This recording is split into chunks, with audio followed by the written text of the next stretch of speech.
Hey there. It's Matt Ryan here, and we are going to be doing Y2K. And if you want to know what the hell that is, get that explained in a moment. Hi, we're trying some different camera angles and we're trying some different stuff here at the studio. As you see, it's professionally being done. Trying something different here.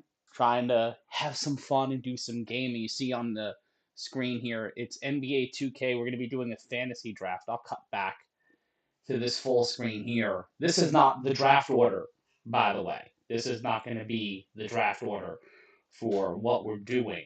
But when we go to the the rules of what we are doing, it is the NBA Multiverse. So, what is the NBA Multiverse? Very simply, no interventions or trades, no intervention on rule changes unless they're voted to be approved. Expansion every 10 multiverse seasons. So, every 10 seasons in the multiverse, we're going to add a new team or two to balance it out. And every simulation will last 50 seasons. You could play 80 in this mode, but for me, I think we're going to stick with 50. And how are we going to decide the draft order? So here's the fun part, it's the draft of misery. We're going to be deciding this based on the length of time since the finals, since their last finals birth or their creation. So Sacramento, Atlanta, the Clippers, Washington, Minnesota. So while this is up on the screen, I'm going to go through this. Shout out to Joe Blair watching, the only person watching right now, but hopefully people will watch this after the fact as we're online. But as we get this all set up here, uh, let me know what you're thinking. Let me know how you're doing out there. And we're doing the night owl bullshit as it is almost midnight here in New York. I've got that weird gravel tone to my voice. I'm starting to sound like Art Bell. Criminy. That is a throwback for people who listen to old New York radio. Trying to be a gaming streamer, and you learn real quick, like, don't have much to say. But let's get this draft order out of the way, and then we can get to drafting and talking a little bit of shit about what the hell we end up seeing here. The Sacramento, the longest reigning team without an NBA Finals appearance, is just an interesting thing. Of course. There we go.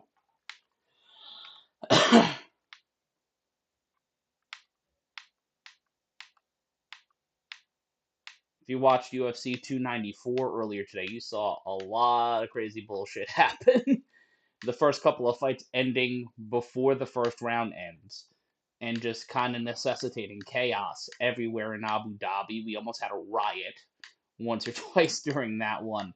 It was a fun card. Shout out to MG Geek, our producer. Shout out to Faux Sushi, someone who's a long time, lost his wife recently, and just want to send him our best here from the show. And could only imagine what he and his family are going through. But we try to build a little fun community here on the website, on Matman, and what we do on our UFC live streams. We'll be live streaming next week for Ngannou and Fury. That'll be at 5 p.m.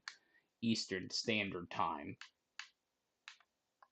And if you're watching live or if you're watching in the comments below, you're watching after the fact, because why wouldn't you do that? Let me know if you're surprised at how this is set. If any of these teams you're surprised, like the Nets, like you kind of forget that the Nets made it to the NBA Finals during the Jason Kidd, Keith Van Horn era.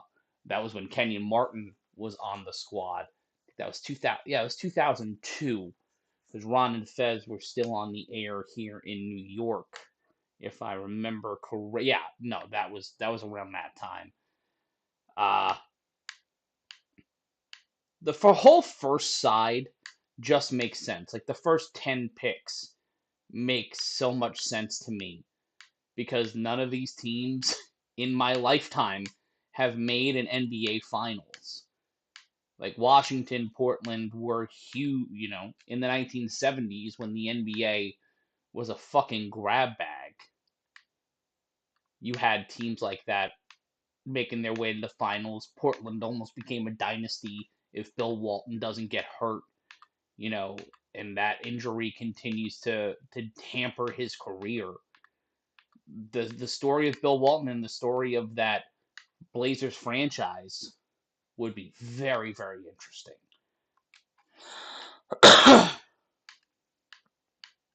You forget that the Western Conference in that period of time was all over the goddamn place.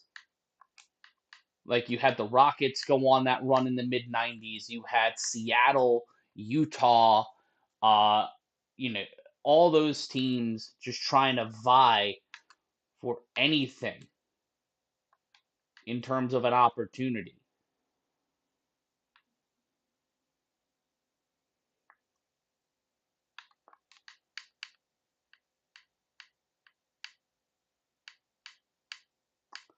This is the one part of it I don't like is the monotony. Because you're just trying to like sort through it.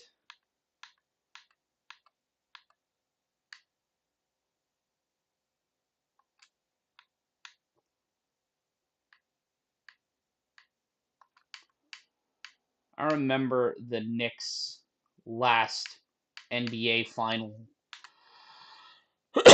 It was the strike shortened season. And I just remember sitting in the backyard of a family friend's house, like right by my house, and watching that game outside and just feeling so fucking dejected that the Knicks lost. Like it didn't hurt the same way the next year the Giants losing in the Super Bowl or even the Mets losing to the Yankees. Oh, that hurt like a son of a bitch. And this might turn into Coast to Coast Multiverse League. Keith Van Horn, definitely a Remember That Guy Hall of Fame pick. The Remember That Guy Hall of Fame to me just seems like a fun fucking time. Just like a fun conversation piece.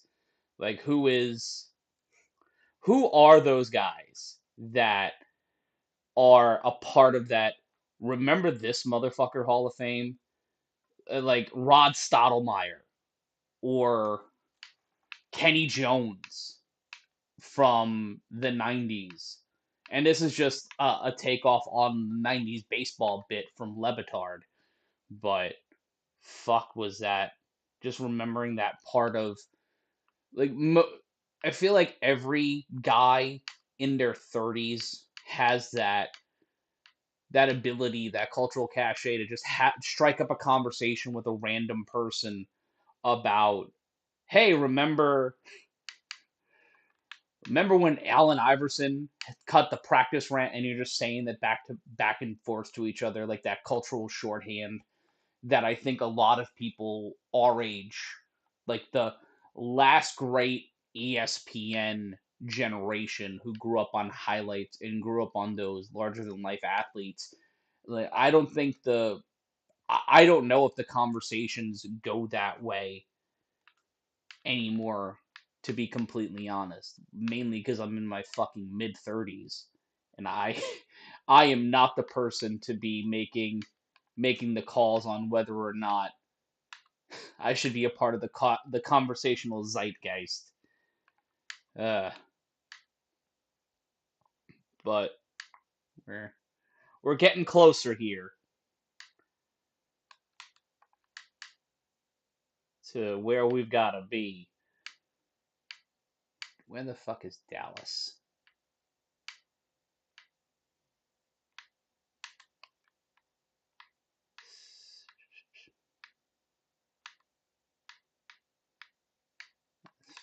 move Philly back. I also like the way this is set up.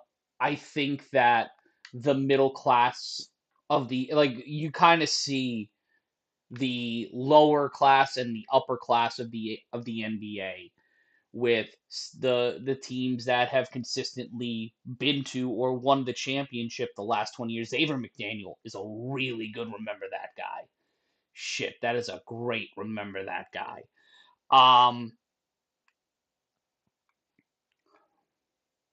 but you see San Antonio, Denver, Miami, the rich of the upper class of the NBA of the last 15 years or so, and then you have this weird middle class of teams that have seen success or are kind of intrinsic to the NBA or always a part of the conversation but never really get on the cusp.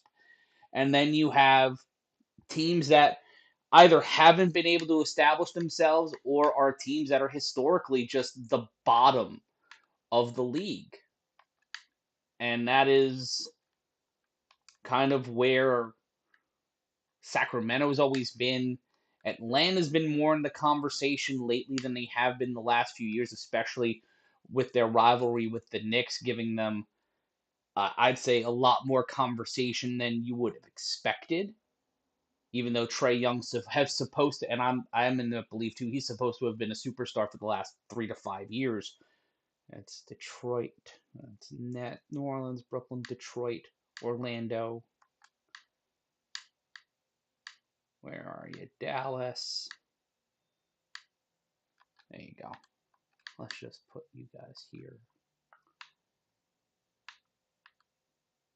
Dallas, Oklahoma City. We're almost getting to the fun part. I swear to God, we're so close to the fun part, guys. It is interesting that the Texas and Oklahoma teams, their runs kind of peaked all around the same time because you have Dallas, the Thunder, then the Spurs, all of which played against the Miami Heat, or it basically had to run up against LeBron James. And then we got Cleveland. Like, this is LeBron rivalry row before we get to Cleveland, Toronto, the Lakers. That's Milwaukee. Huh. Kind of stumble fucked my way into that one. Nice. So yeah, there we go. We've got our draft order, and we'll go over the rules again real quick. It's going to be a snake draft, no intervention on trades, no intervention on rule changes unless they're voted to be approved. Expansion every 10 seasons. The simulations last 50 seasons. And here's the full draft order one more time for all of you millions, thousands of people watching me alone in my basement bed apartment watching me play a video game on your devices. Because that's what it's all about, gang. That's what it's all about. Hold on, switch that back.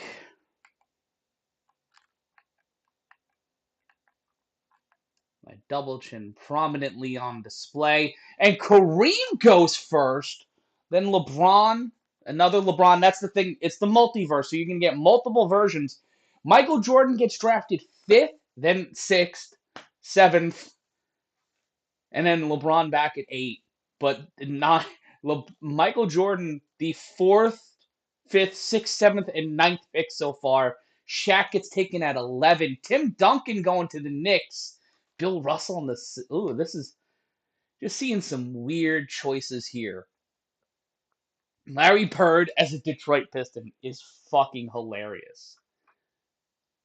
Magic Johnson going to the Thunder. Hakeem on the Spurs. Luka going 22. Derrick Rose, a buck. Young Derrick Rose. This is the fun thing about this. Healthy Derrick Rose. This is a situation where we can get a healthy Derrick Rose and see what he actually does. The Kings in round two. Oh yeah, no, it's not Serpentine. It's straight up. But whatever, we'll roll with it. Julius Irving is playing with Kareem on this team. Holy shit. Like this is gonna be fun. Oh man, Scottie Pippen going to the Jazz. Oh, Vince Carter on AI is a Nick. Whew. This is interesting so far, seeing what the hell is gonna happen. Clyde as a net. Ugh. Bird on the Pistons. Yeah, that Bird on the Bad Boy Pistons is wild. And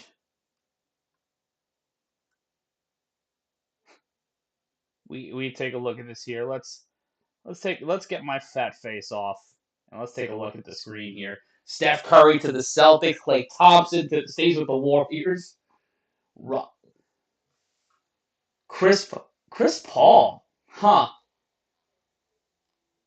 It is going to be interesting how these shake out. We're not going to do a lot of intervention on things like this.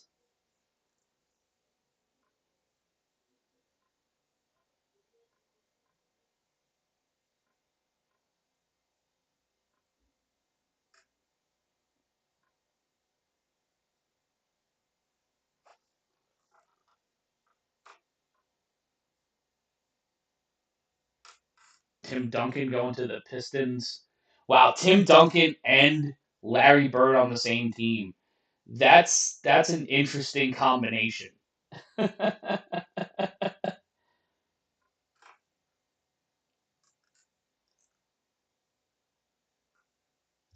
Tyrese Halliburton, and now more modern Mark Price getting involved. Chauncey Billups. We're only in round four. Dwayne Wade going. The Kings are going to be stacked. Like this is going to be interesting. Draymond Green going to the Clippers. Paul Pierce is a Wizard. Amari Stoudemire on the Timberwolves. Jimmy But. Ooh, like it'll be. Sean Kemp in Memphis makes sense. Like it just tracks to me as Kawhi Leonard now getting up in the mix of this.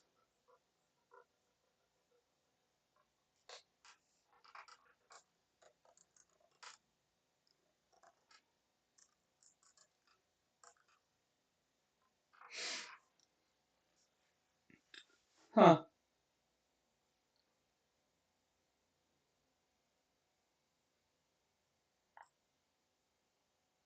I think 32-year-old Allen Iverson still can fuck shit up.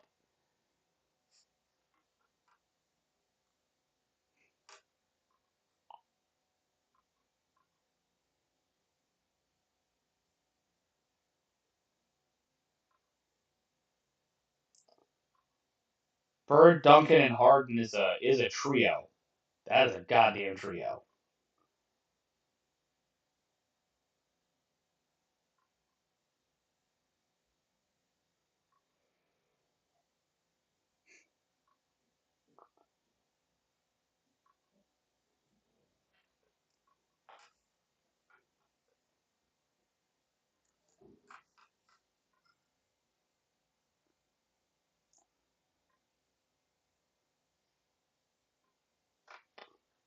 Chris Bosh is a Laker. I don't know how this is gonna shot. Nicholas Claxton. No, that's not Speedy Claxton. Is that Speedy Claxton's kid? Ooh. Ginobili going to the Hawks. Draymond Green to the Clippers. We'll run through these rosters and we'll simulate the first half of the season and watch the All Star game.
That Brad Daugherty pick is cursed.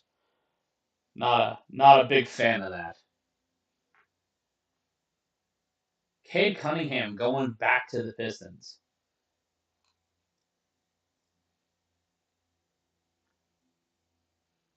Feel like we'll let this rock until round 10. Wow, that Doug Collins, that they did Doug Collins dirty with that that roster picture. He looked like a young Nick Nolte. He looked like a dirtier Nick Nolte, and I don't like that fact. That made me uncomfortable. Roy Hibbert going to the Hawks. Like, if this draft happened in reality where we had this NBA multiverse, it would be absurd to get into the situation where, oh my dear God, there's going to be 5 Michael Jordans running around this hypothetical NBA, and they're all going to be playing against each other, and you're going to have different Patrick Ewings, and just trying to break the concept of what basketball is. Yeah, that's him post Munich. That's a good point, Joe. That is a fucking good point. Tyler Hero getting picked in the 8th round over Michael Cooper and Havlicek? Yeah, yikes. If this happened now, Mad Dog would be pissed. He would be fuming pissed. Like, imagine a world where Stephen A. Smith is breaking down what version of Michael Jordan do you draft first, and then Kareem is the first pick in the draft.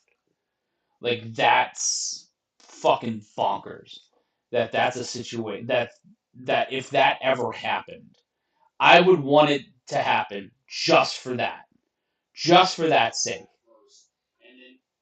To me, that would be some of the best television that you could actually imagine. Because, holy shit, and I think I fixed the audio issue to where it sounded like I was doubling. Because I am producing this on my own, so I apologize. I'll put myself back on screen if you want to see my stupid face. So I look for my water. We are in round 10. So after this 10, Mark Aguirre, Iguodala, like, there's quality names here in round 10. Gail Goodrich is going to round 10. Like, these are starters. A couple of people you can argue are Hall of Famers. Detlef Schrempf, a Parks and Rec Hall of Famer. Kenyon Martin Jr., that's recent. Joe Johnson, a guy who you can argue at the Hall of Fame. Dave DeBuscher. Like, these are the 10th guys on their team. Like, these are the 10th round picks. These are the 10th man on each squad. And it's pretty fucking solid. Shane Battier has Ken Griffey Jr. on softball team player jaw. Fuck yeah, they do them dirty on some of these renders. Oh, that Mutombo looked like Mutombo. So I'll give them that.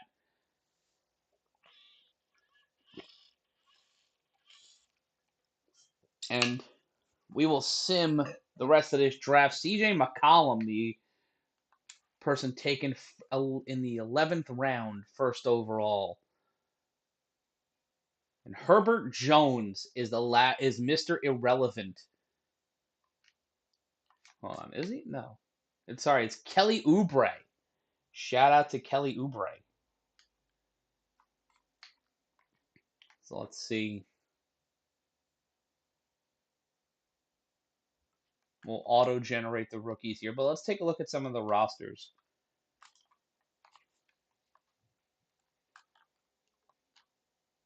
So, the Sixers have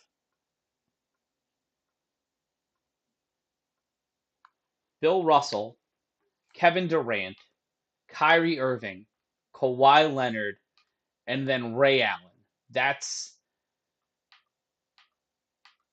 their starting 5 with Jalen Brunson off the bench, Jalen Green. You got the 2 Jalens, Latrell Sprewell, Andre Miller, some solid people.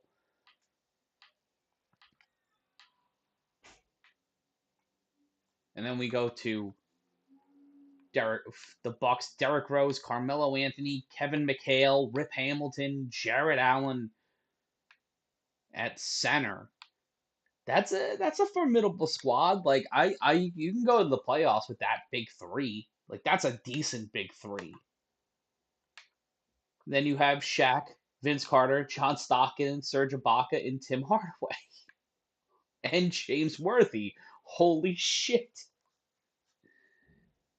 And then Luca going to Wilk and Kevin. Ooh, the rebounding is gonna be insane on this team. And then you have Durant, Steph, Zion, Iverson, and Chris Paul. The matchups here, the top five, like LeBron and Steve Nash at 30, with Klay Thompson playing the two, and two Draymond Greens. We have a two Draymond Green situation, so that's gonna it'd be hilarious if the two Draymonds fight each other. Joakim Noah is the center on that team, so I'm gonna guess one of the Draymonds is gonna be the sixth man. Anthony Davis, Jordan, Ja Morant back in Memphis. Oh my God, Ja Morant and Sean Kemp on the same team. And then Darius Garland's the sixth man. Oof, LeBron, Steph, Donovan, Patrick Ewing. 91 Patrick Ewing. Yay, shout out to Lane Media hanging out with us here. Manu Ginobili coming off the bench for Steph Curry and Manu on the same team. That 3-point shooting is going to be absurd. This just tickles me. This tickles me. And the fact that Oscar Robertson's on the same team as him. Ooh, oh, they might win. Oh, this team might win because, oh my God, yeah. Magic at 31, Scottie Pippen, Kevin Garnett, and then you got Mitch Richmond coming off the bench.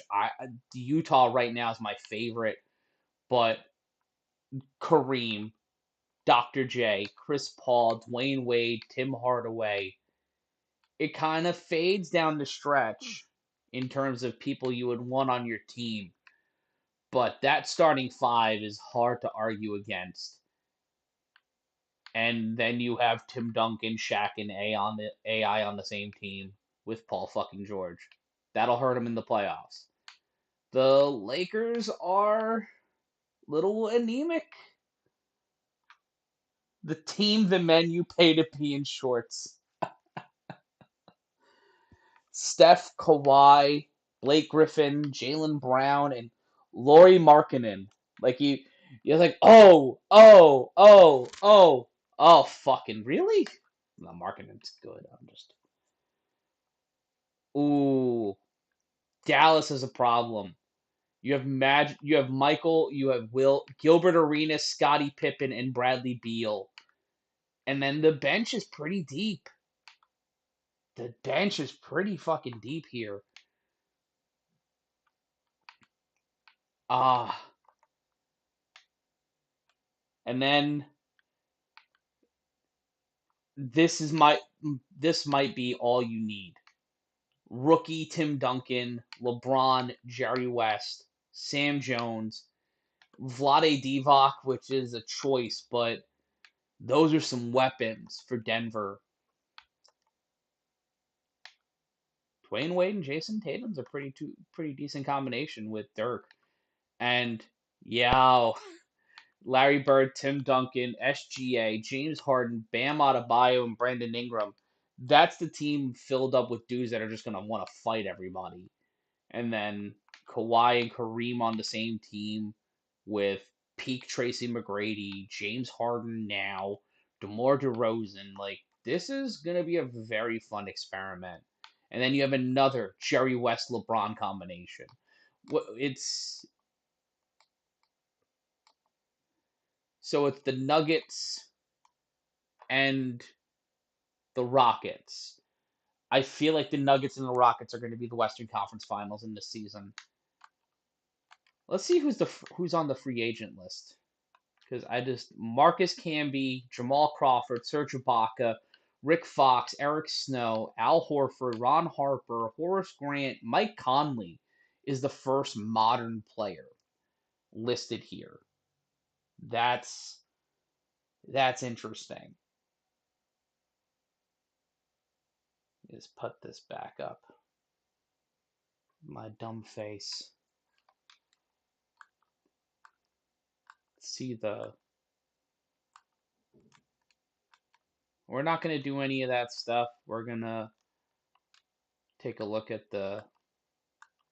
Where do you find the thingamajig here?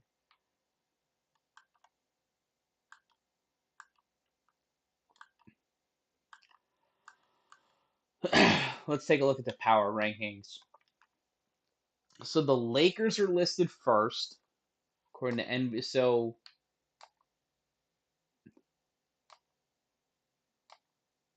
NBA.com has it the Lakers, the Clippers, the Rockets, the Bucks, and you just who's the worst team? Cleveland, Minnesota, interesting, and Golden State.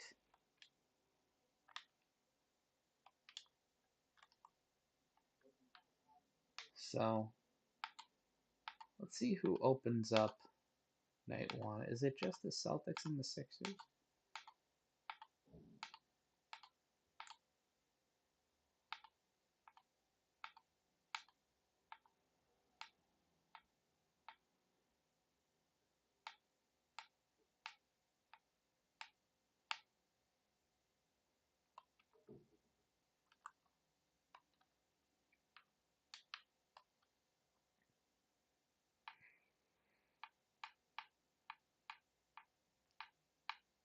No, this is riveting, but might as well see the Celtics playing in this one.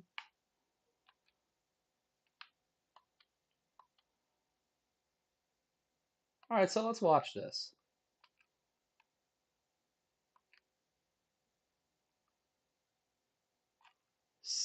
So we're gonna have Kyrie Irving, Ray Allen, Kawhi Leonard, Durant, and Bill Russell against Robert Parrish, Zion Williamson, Kevin Durant. So we've got an Iverson, Steph Curry, Kyrie Irving. This is gonna be interesting. Let's lean with it and rock with it, kids.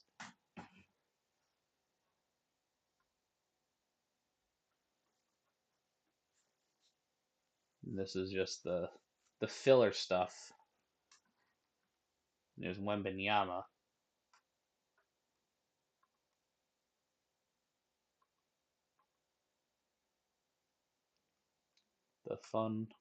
The forever loading screen. There we go. Jesus. Mary Mother.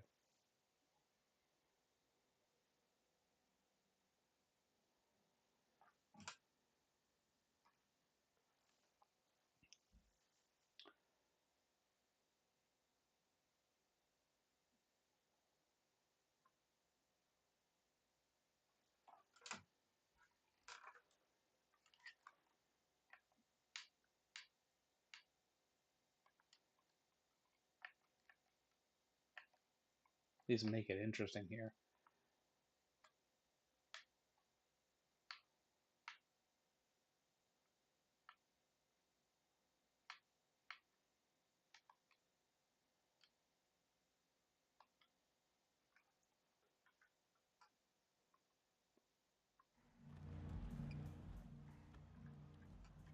It's shocking how much they've made it feel like you're watching television while playing a video game, and then you have moments like this with the deadest of eyes. Like that's a disservice to Allie LaForce, which just doesn't sound like a real name. Allie LaForce does not sound like a real name. I have no idea how that is somebody's actual name. That feels illegal to me. Yeah, like that's a lot. But starting lineups: Kyrie, Ray Allen, Kawhi Leonard, Kevin Durant, Bill Russell. Russell versus Parrish, a battle of two of the greatest Celtics centers of all time. And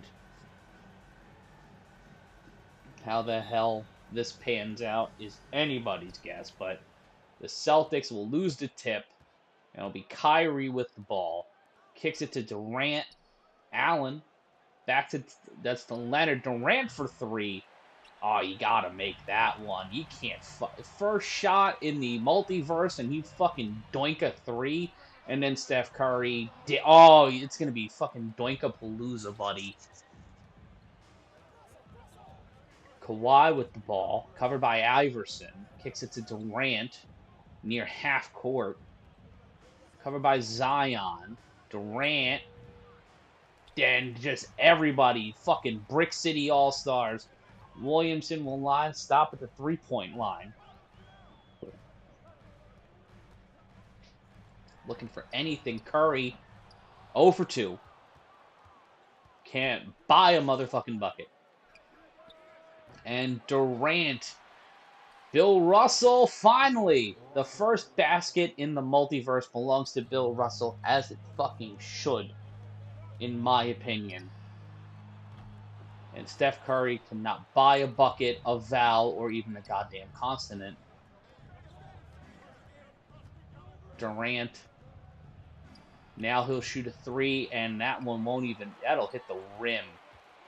Zion to the basket, and that one's in there, tying it up. Off the glass, nice and flowy, making it 2-2. In this impossible scenario where Bill Russell takes an alley-oop from Kyrie Irving to take the lead. And Curry to... Oh, shit! Russell hemmed his ass up. Watch it. Bam! And it's not the left arm that got him. It was the right arm in the animation that just sent him to the fucking ground. And Parrish will go to the line as we see free throws in the multiverse for the first time. It is 12:21 in the morning as we do this. And this is absurd, and Parrish makes his first free throw. Joe Blair saying, so we're going to need Inner Life of Jerry West updates during this experiment. Oh, God. Just Jerry, which version of, three versions of Jerry West all watching this game on television, angrily taking notes and glaring into the middle distance. And Iverson steals from Ray Allen. Ooh. Oh. And Iverson shoot first, pass second. Negates the steal by hitting the fucking iron, and Durant cannot buy a bucket. There are two Durants on the floor, and neither of them are making baskets. Parrish fucking came in there like a champion, and the Sixers call timeout. Parrish just like, fuck you, I'm coming in. Grabs it and keeps moving. It looked like Stephen A. Smith was the coach of the Celtics there. And I was very confused. I don't care. Did minute 10 my ass.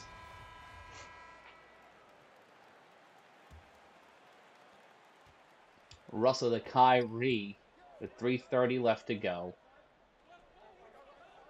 Don't see any subs on the floor. Irving to Durant. Leonard will take the three, and no one can make a bucket to save their goddamn lives. Durant inside, and Durant gets the rebound. Litany of Durants in this game. All three Jerry Wests are drunk in their underwear, cursing Red Auerbach's name. To be fair, I'd respect that. I wonder what Red would think of the multiverse and how many Larry Birds he would try to get. He would just try to kidnap 11 Larry Birds and try to territory rights them. Iverson gets... That was the meekest block I have seen. And Kawhi Leonard almost back bumped as he gets a basket. It is a defensive battle that is not on purpose. It is a not purposeful battle of defense.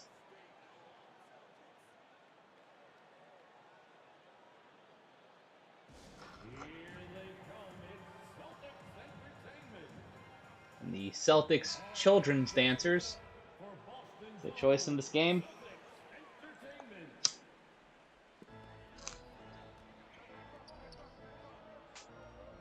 Michael Cooper now. Ooh, Bruce Bowen. See the... And Cooper taking an ill-advised shot. I don't know what that was. But Spreewell now in the game. There's Jalen Green, I believe.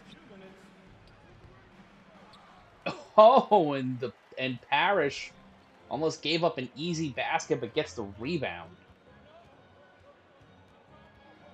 Gotta dribble for nothing, and then just gives it right to gives it right to the defender. Yeah, Jalen Brunson, Jalen Green, and there's Durant getting a basket, making it 8-6. Oh my God, Jerry West and Jordan. Like that's the thing. They're on two teams together. Oh no, LeBron is on the team with Jerry West. Like there's two Jerry West scenarios here. The two of the most hyper competitive players of all time playing together. Like if this simulation is true in any form, either they become world beaters or murder one another. Like there's no middle ground there, in my opinion. Chris Paul coming off the bench, covered by a giant in Bill. He just hemmed up Bill Russell. He made Bill Russell look very silly there. And I for one won't stand for it. But Bill Russell off the silky pass from Brunson. There, Bill Russell could play with anybody, and I kind of love it.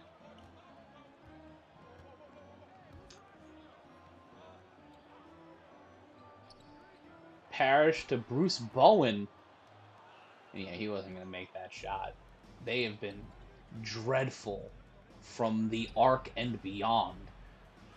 Brunson, no. That could have been a foul. Like, it's opening night and it's in Boston, and it's a computer, so more than likely no. But now Chris Paul is just going to hold it because it's a shot, like a second and a half difference between shot and game clock. Easy for me to say. And they fucking miss. They held it for last shot, go inside and miss 1 quarter down, and the Celtics are just shitting the bed.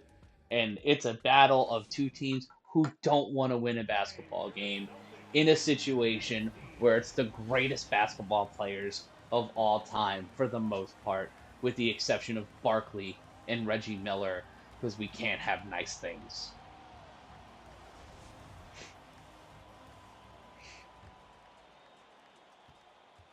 Zion to Iverson as the second quarter starts. And they're just taking shots. And there's a great screen. You pass the ball, there he is wide open, and oh, of course he misses it. Like that's everything you want in a basketball play, and it doesn't fucking go in. I would break my controller. I would break my controller, and Mutombo in a Celtics uniform is jarring. Oh, ho, ho. I like that. Doc Rivers, very excited to see that happen. Nope, he is not, because he is not the coach of the Celtics. He is very mad at seeing that happen. Oh, damn. That is a costly foul. You're just giving 3 free shots to Ray Allen, of all people.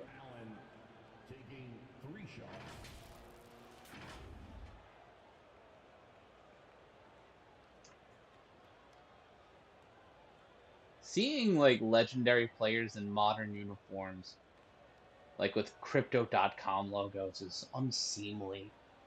Like, I'm agnostic when it comes to ads on uniforms, which I know some people wouldn't Did Multiverse go fumble? I don't think so yet. Not yet. Not yet. I think we're not at fumble. We're close to fumble. Like something desperately has to break. Like we need a Jordan or Kobe level of decline to even get in the conversation about fumble.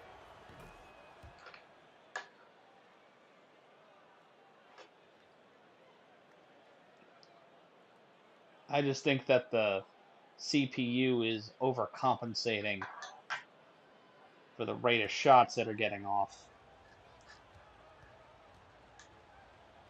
That's just me theorizing more than anything.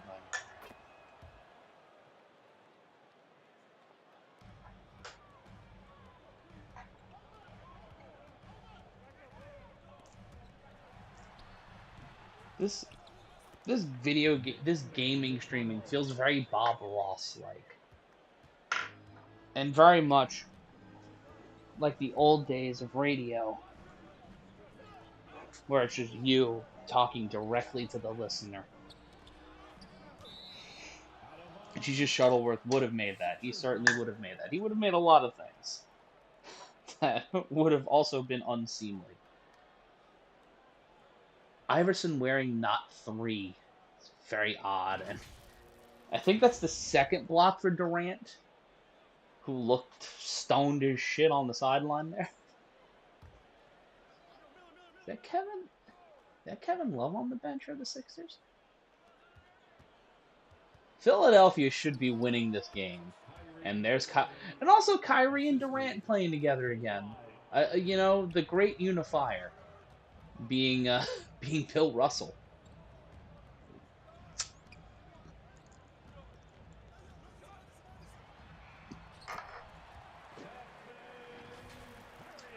There's Curry making a basket.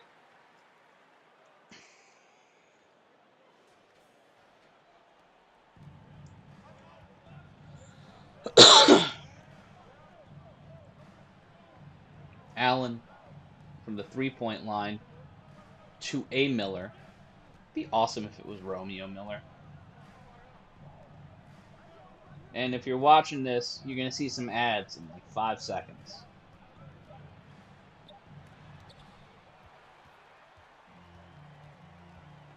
Curry to Williamson, and Zion, using some post moves, kicks it to Curry. Just leaving them on an island there.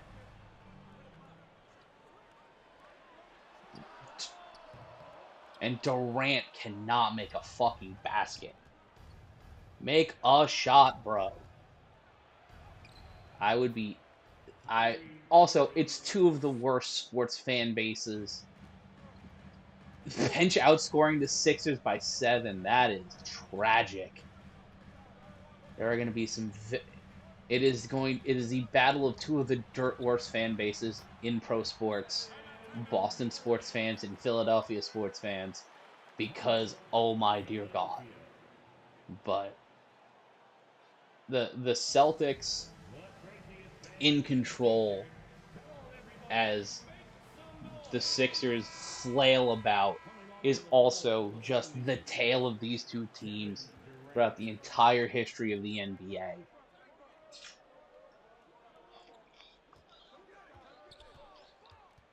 Like from 67 on, when both of these teams became a thing. Curry for 3. Yikes. Just nothing doing there. 1 for 7 from the field, and they're winning. And there's finally a damn basket and a timeout called by the Celtics. There's the incapability of making a goddamn basket. And you have that amount of talent. Joe Blair in the chat. In all truth, I'm rooting for a stoppage for this the Sixers Celtics game.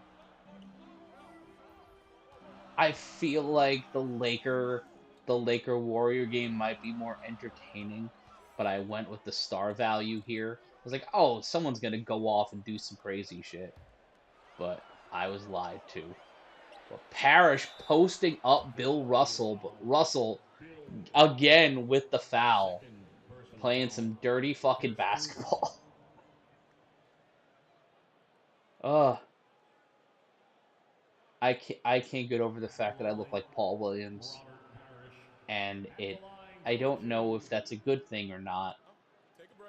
Just an old-fashioned love song coming down in three-part harmony. On just an old-fashioned love song.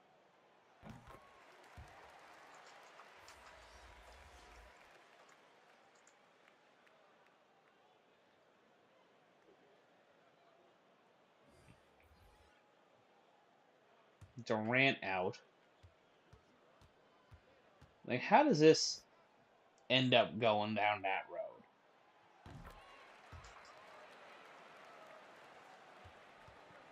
You gotta make some fucking rhythm change here.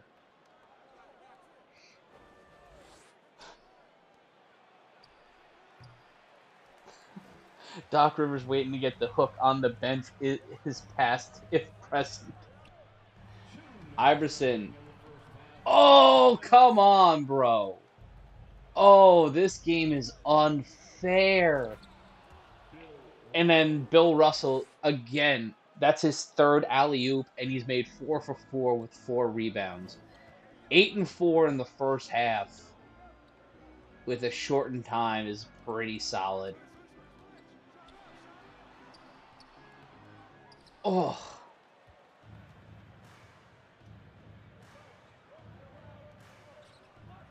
Just the inability to finish underneath the basket is going to kill.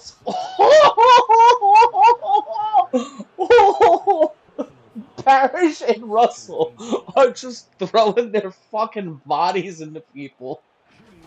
Oh, that was fucking great. Oh my god. That was fucking amazing. Oh, that broke me. Oh, that was so good.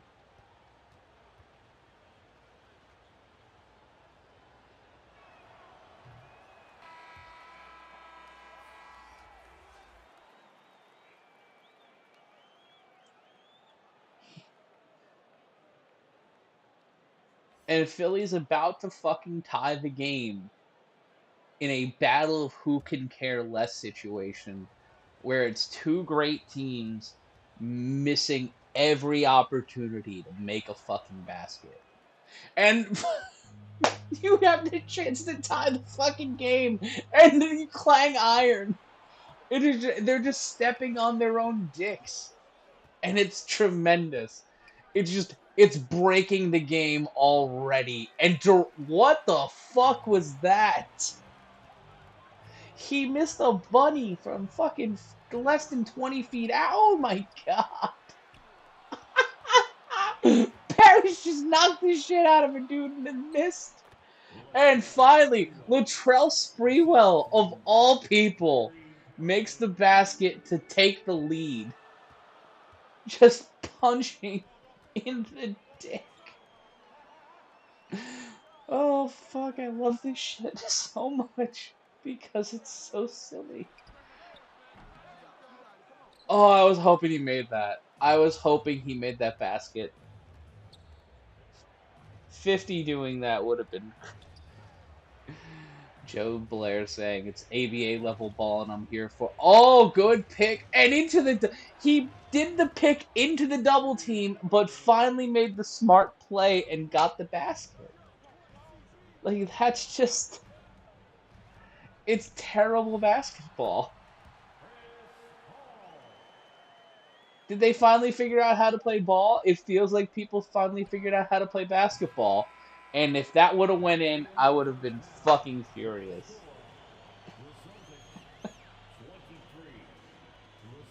It's halftime here in the fake Boston Garden as me and Harley Race and Andy Kaufman. Oh, hold on. Let's listen to this. I want to hear this so much.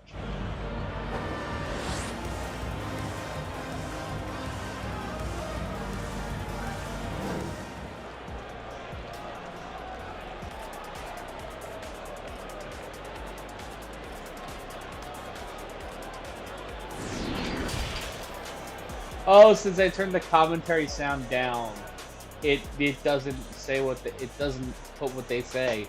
So now it's just uncomfortable animation.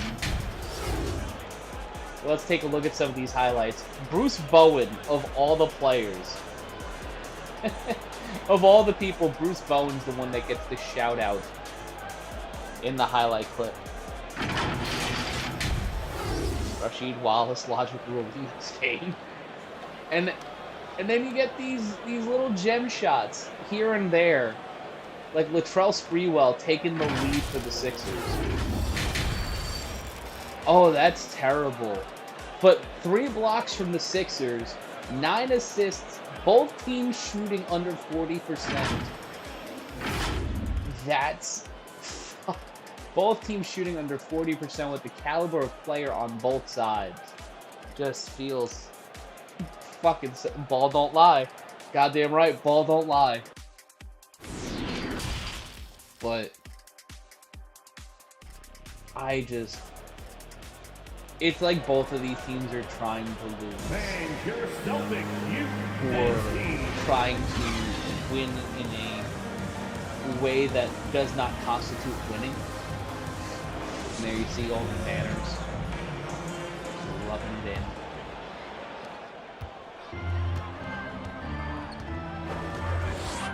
Score back. Hey, someone made a fucking basket. Merry Christmas. Merry Christmas, everyone. They finally had a team make a basket in a basketball game.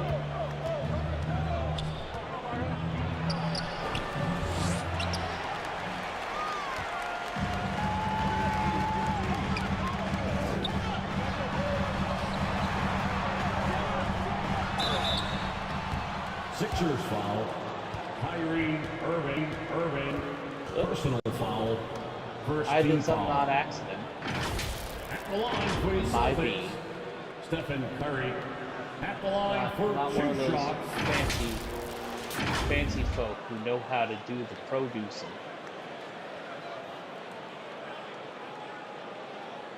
Like, do just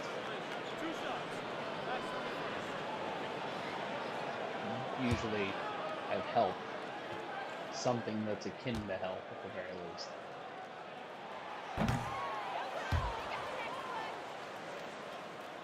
Just angle it right so you can see all of my pelican. Just all neck all the time, baby. Really hate not having facial hair. Dislike it immensely. Boston took the lead back.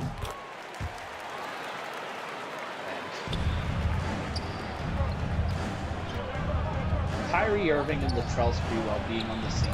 Latrell Sprewell. Assist If the multiverse had side missions. This game, I wish the game had a rock and jump. I wish. It does have a classic broadcast mode, but I gotta see if I can change that in the settings. Robert Parrish. Second personal foul. I just love that Kevin Durant is just throwing his fucking body into people.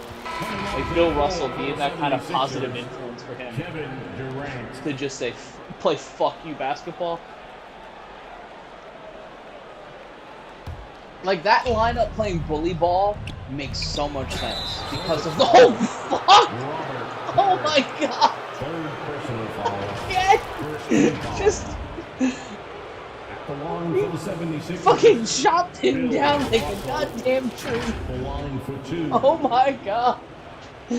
I just need to do a supercut of every time Robert Parrish just fucked up Bill Russell for no reason aside from it's just there. Oh my god. I fucking love Robert Parrish. He's my favorite player in this game now. because he just keeps emming that dude up. Tomahawk.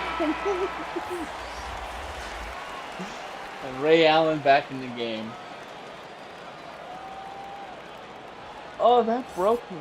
That fucking broke me because he just fucking waylaid him. Oh shit. Oh.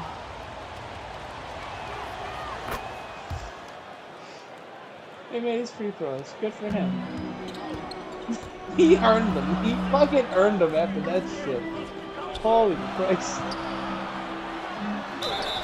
And gives it back to him a little bit. Oh, he's in this. Oh, he's on his third foul already. Oh, that's terrible. Oh, that is very not good. Robert Parrish at the line for 2 shots. Look like the older brother from fucking My Cousin Skeeter, or from Smart Guy. I think it was the same. It was the same actor. Who needs Lambeer when Parrish is laying hits? Oh, I wish they had the opportunity to kind of fight like they did in the 80s. Just have animations where they break in the fights. But I know you can't do that. But, you know, there's a will, there's a way.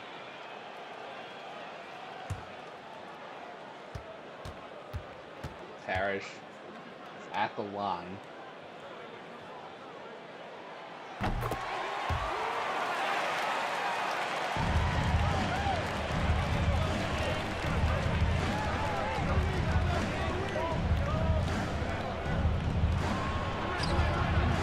Why? Oh, come on.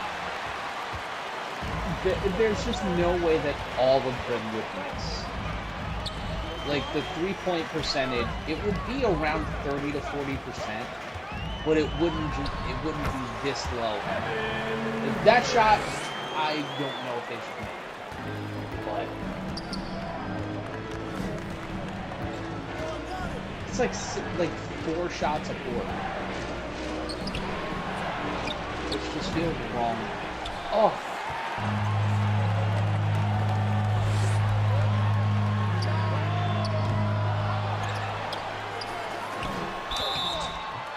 And there's this foul. Bill Russell. Now you gotta pull him, and now you're screwed. Like, now you're screwed. Because now you gotta go through this. Now you gotta deal with this. Robert Parrish at the line for 2.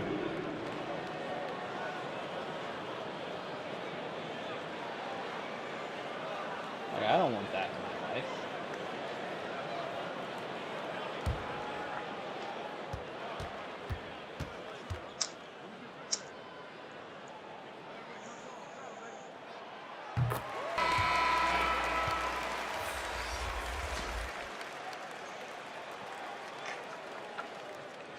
Being at the scorer's table is such an odd job. Like, I've done basketball public address announcing for almost 10 years now. And sitting at a scorer's table while a game is going on, you have to be hyper-focused, but everything is so distracting that you have the home coach yelling at you. You have your script in front of you. You have to keep eyes on. You have to follow the ball because you have to announce who got the basket, who got the assist. You're the fucking guy at the airport letting people know now you can board your flight tonight. Like, that's the job of a public address. Very no-frills job. And you just kind of sit there, but you're intaking all of this external stimuli while you're hyper-focusing on what you're seeing during the game. And at certain points, you just kind of have to go numb and working in college ball. It's a lot of chaos, a lot of noise, and a lot of yelling. Like an ungodly amount of yelling. And you get an opinion on referees real quick. Like you'll start to see, like when you sit there at a scorer's table and you see the game unfold, and you see how things kind of coalesce, because you're seeing you're focusing on the ball, but you're seeing everything around you, because you kind of have to be that main line of communication for the entire venue, because you're the one letting everybody know your flight to Miami is ready. And Durant shit talking Durant. Like that's one of the fun parts. Durant at the line for one. But you just kind of see how the refs react to things, what the matchups are actually like, and it changes the way you watch basketball. And the same thing, and with regular announcing, with play-by-play, the way you see the game is different, because you learn you have to focus on different aspects of the game, and you have to be more analytical. Like you're not watching passively if you will as a fan, because you don't know what you're looking for as a fan, or at least I did. You would learn to do that because you intake a lot of media, and this game is just continuing to be tight. Like neither team wants to take control of this game. But when you're calling fights or calling basketball or calling football, like I've been doing the last 5 years, knock on wood, you are noticing different things. You're focusing on how someone sets up, when do they run those motions, and especially when you're color, you're just trying to predict what they're going to do. Like that's why, Tony Romo's so good. And that's why quarterbacks or wide receivers tend to be the go-to guys. Oh, and that was great. Like Chris Collinsworth, Jason Garrett was a quarterback, Troy Aikman, obviously. Tony Romo, Corey Hammond, who I worked with on the ASUP NFL. They look at the game as the center point, and they're the ones who kind of make those decisions. And wide receivers are the option, so they know where everyone has to be for them to get open, or for how them to serve the ball. And they are great because they can look at it from that top-down perspective, and they can notice how things get set up, where things get set up, and that's kind of why I think most networks lean towards those types of announcements for color. Basketball, obviously, it's different, and it's usually coaches, with limited exceptions, obviously. But when you think of the best or more consistent top-level announcers for the NBA Finals, it was Jeff Van Gundy and Mark Jackson. Jackson played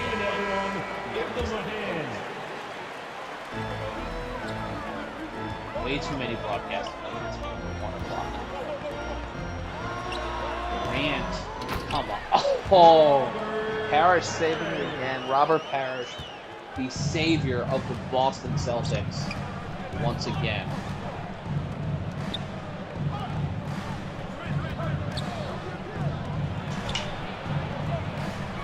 Oh, you can't leave him open. Oof. Just bad decisions on both sides of the fucking ball. Hope this is entertaining to somebody. Joe, you're one of my best friends, and I know that's why you're watching. This is very, very old podcastings where you're just trying stuff and seeing what works.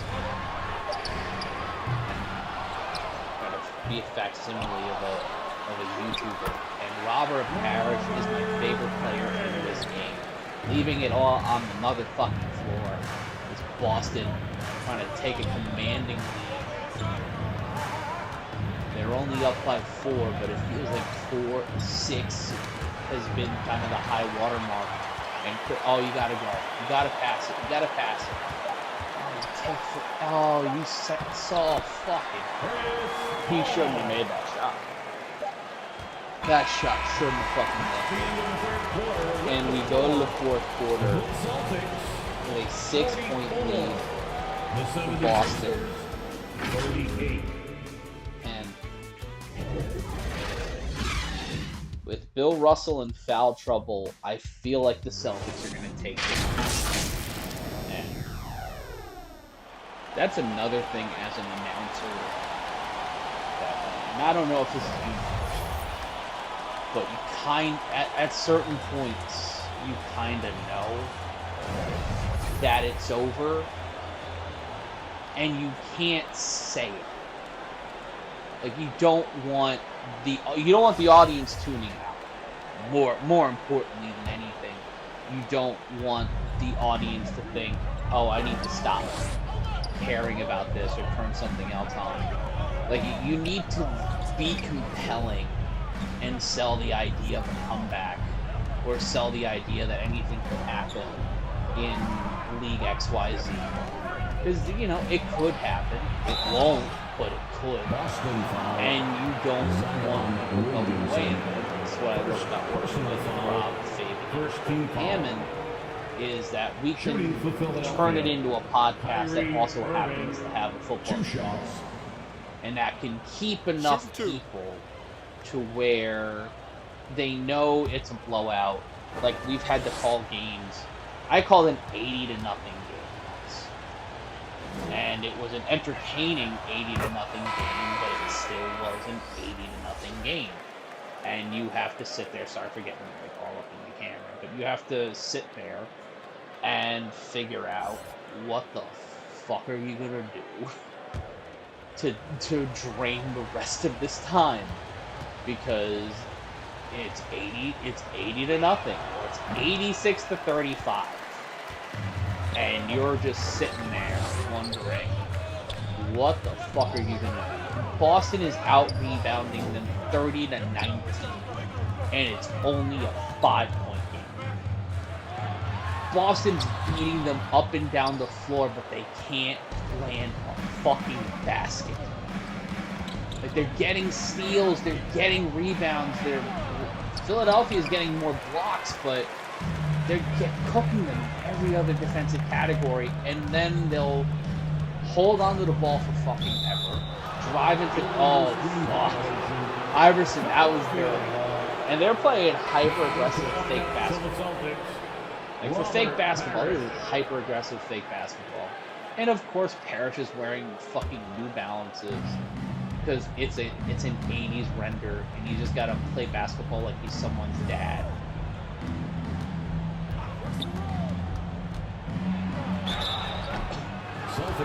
And there's Parrish's fourth foul. So the two guys who have committed felony assault on themselves and other people have accumulated a combined 8 fouls as Kawhi Leonard goes to the line. And take a break. you gotta make these two. And a camera shot that is beautiful, but would not exist in real life. But I wish it did. I wish you can get those NFL zipline camera shots in the NBA. Because I feel like watching basketball through the 2K method would be the next evolution in basketball broadcasting. Like, just to me, I think that if you did that, like, I've always loved the concept of having the Madden view as a point of view for first downs or establishing downs in the NFL. And you can do that with the zipline cam, you can do that with the drone. Jesus Christ. Bill Russell with his fifth foul. Personal foul. Like, he's pieced himself. It's a 3-point game. 4:40 left, and he's on his feet. At the line for two Like, shots. that is not it. It's not it, Chief. You're not gonna help anybody out here by getting fucking keyed and just getting sent out. We'll have some people coming in and out of here. I'm glad I'm keeping some people.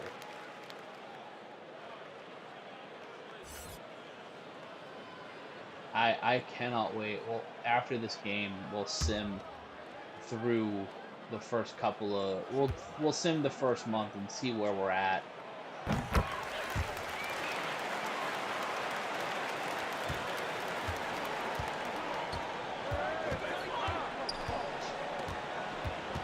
Team chemistry. See us rise.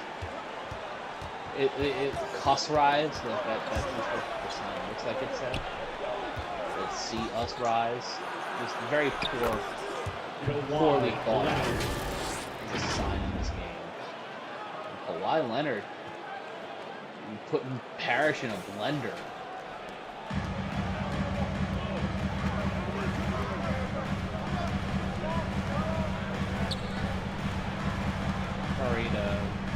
Williamson's been quiet. A lot of, I feel like they've met their match. These teams are easy to start the Jerry West now.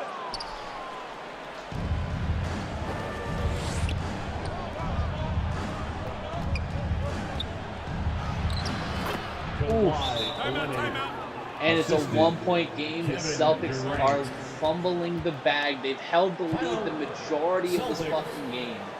And with 3:42 left to go, are looking to hand it right over to the Celtics. Come on, guys. Can't do that now.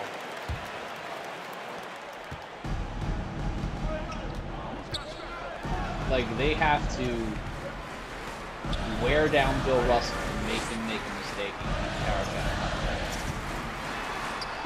Like, he was going to be sick. Ooh. I thought that was going to be foul. Avoiding it, staying one step ahead of the law was Bill Russell. And, like, that should be the strategy for the Sixers, too. Just get Parrish out of the game. If you get Parrish out of the game, you solve your Russell problem. Throw bodies in front of them and see what happens.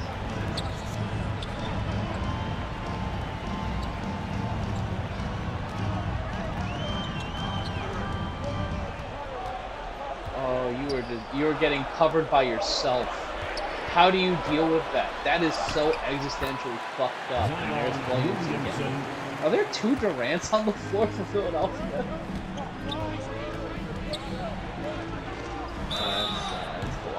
Boston foul.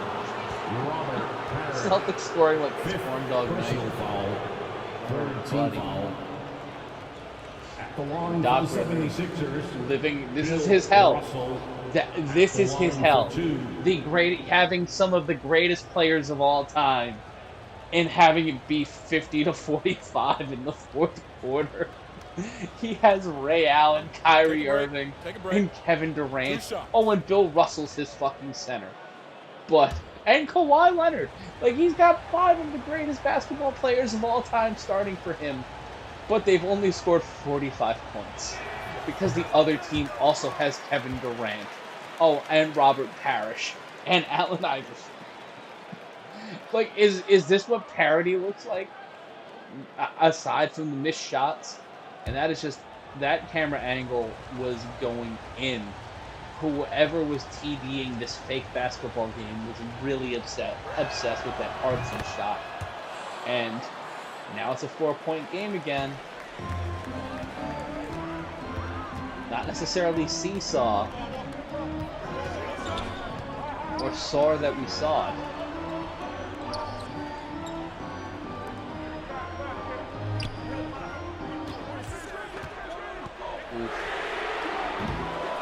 That shot was forced.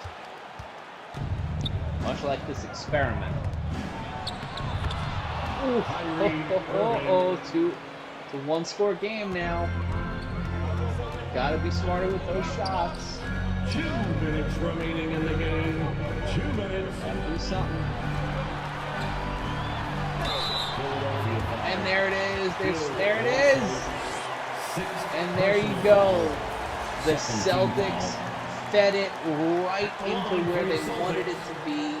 You foul Bill Russell out, and you send him fucking packing. And now you have the defensive advantage. Now you have the rebounding advantage for the last 2 minutes in a 1-possession game. and you get 2 free shots. Like that would be the game plan. Not just Robert Parrish, but a Robert Parrish who decided that felony hits are totally cool and normal. Yeah, it's like if Robert Parrish played for the Philadelphia Flyers in the 70s. That's an interesting juxtaposition of just seeing Steph Curry sitting next to Dikembe Mutombo. And now it's a 2-possession game again. And you have to deal with Robert Parrish's crazy ass. And oh, you did all of that to fucking miss. Oh, that's gotta suck.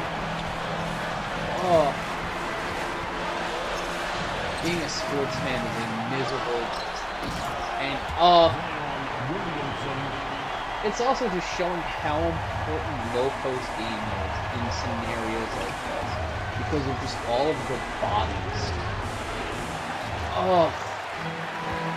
Undersized as fuck. The Celtics are undersized as fuck.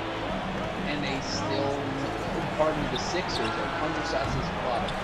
And they're just getting hammered and without Russell. And he's 7 foot, I think he's 6'8", 6'9". And both of these teams are just willing to fuck it up for themselves. They're stepping on the rake, willingly not trying to win this fucking basketball. And because you have none of your guys dropping down. You have a Kevin Durant. Any of those shots could have been the dagger, but none of them are. And Ray Allen misses the clutch 3-pointer. Just all over the fucking place. It's just sloppy. They're just throwing shit at the wall to see if it works. It's a goddamn clusterfuck. And now Allen Iverson has the game in his... It's Allen Iverson, what Allen wants. The game in his hand, to prove that he's the best player, to be on the best team, and whether or not that actually happens is up to him. Makes the basket. Now I think the game is out of hand. No, it is when Zubac is coming in. Shout out to Zubac. I'm going to cut highlights of Robert Parrish beating the shit out of people in this game tomorrow morning.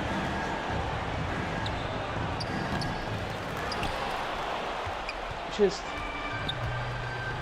whoever is Philadelphia's GM needs to be slapped.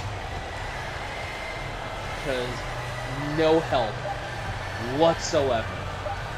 No depth at the center position. And that is the NBA middle class going up against a historic NBA franchise.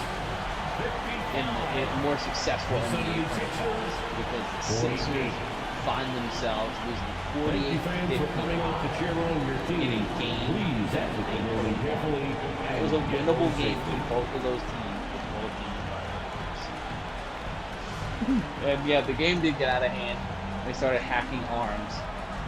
And Steph Curry being interviewed.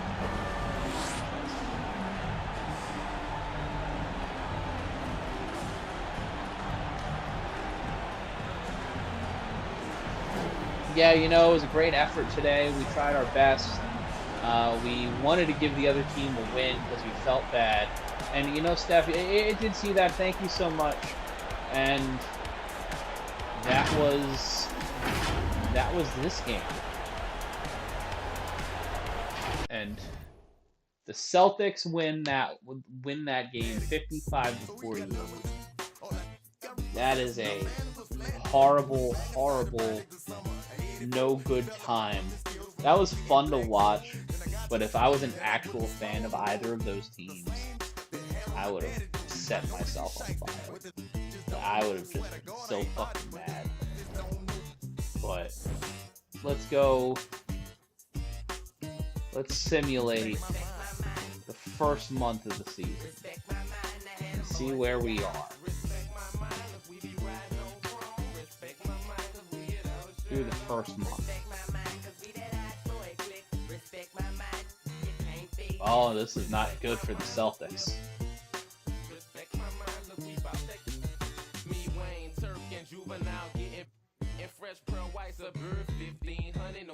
Oh, they beat the Cavs, but again, they lose to the Heat, the Magic, and the Bulls. Defense is not a thing anymore. It seems like against the middle-class teams,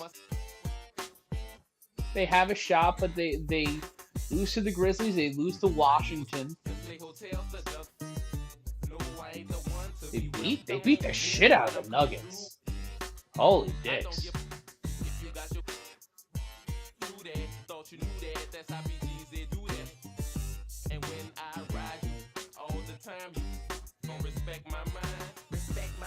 Wow, they finally beat the Bulls.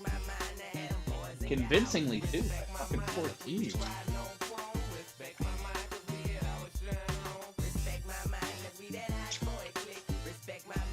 So, we're a month in. Let's see where we are.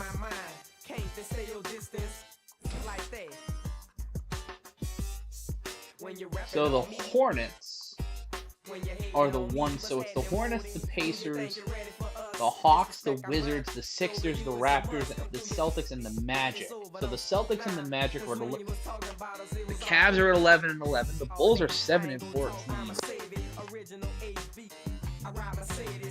And that is. And then the West, it's the Timberwolves, the Rockets, the Pelicans. The Kings are 14-6. The Blazers, the Jazz, the Suns, and then the Grizzlies. The Warriors are 4-18. Wow. Holy shit. That is bad.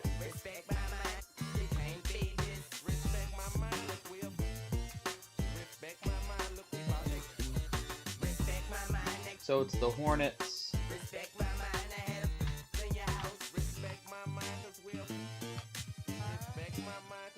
And then, wow, the Pistons. So the Warriors are 4-18.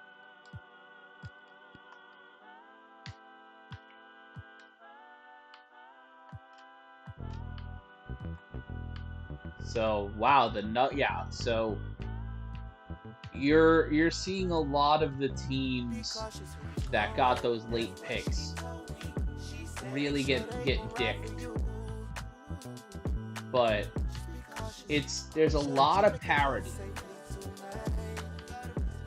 And also Detroit in the middle class, the Bulls in the middle class, and they're significantly below 500. The Nets are one game under. The Magic are the fucking Mendoza line. Like there's this weird dip because the Suns 12-9. They are a team that was in the finals recently. Like they were at the bottom of the draft. The Rockets, the Pelicans, the Timberwolves are all in that first section. But the Suns break out there. The Mavericks are But yeah, like Chicago, middle of the road. Detroit, middle of the road. The Heat towards the bottom.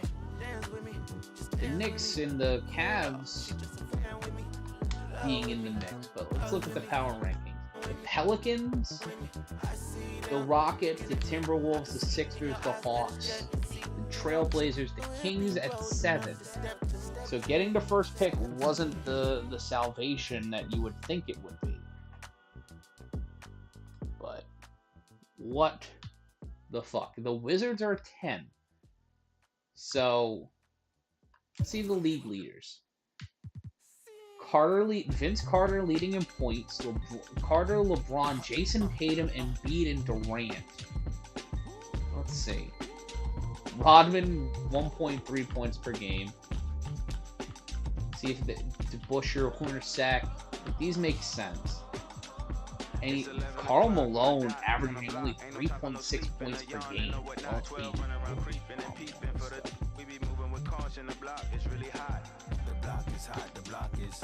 Like no real surprises here yet.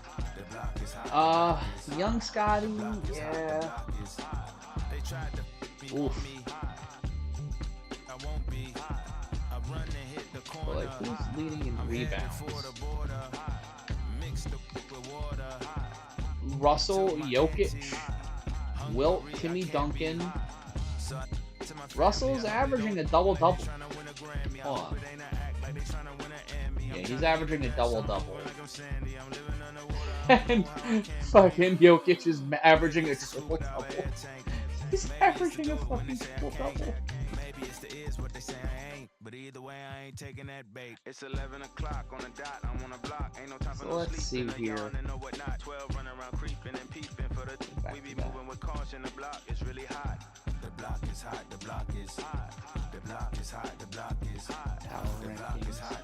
Pelicans, the Rockets, the Timberwolves. Let's see.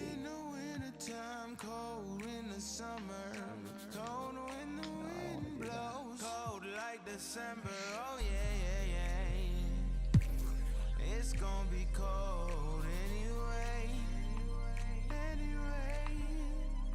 The block's definition of hot, I be a simile. I know the definition of op, that be the We're gonna let's watch the LeBron, one of the LeBron and West teams, and then we'll call it. We'll go to the All-Star break, and then we'll call it.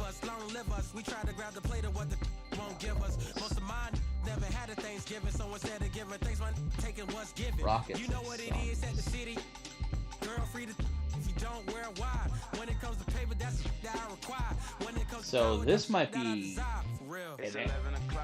this is gonna be interesting. Probably both. It all depends on the overall, honestly. Shout out to the Which four part people of your game do you want to see most portrayed in NBA 2K? watching this. Mostly just shooting. On a the hustle Sunday plays, morning. rebounding, just cheering my teammates on in the game. Just to see me be able to dunk on the game, just see my vertical on the game and see how high I can jump on it. If there's one badge that your player needs to have in the game, what is it? Catch and shoot. Yeah, at first, because at the beginning, when your grade is low, if you're making your shots and catch and shoot, that's easy. Yeah, you can do your style. So yeah, catch and shoot. I would say posterizer. I want to get those animations where I'm dunking on somebody, so I need that. Let's meet the visiting team, Houston Rockets. At power forward, Pascal Siakam.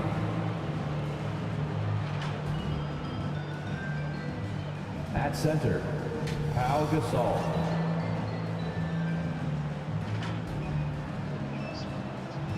At shooting guard, Joe Dumars.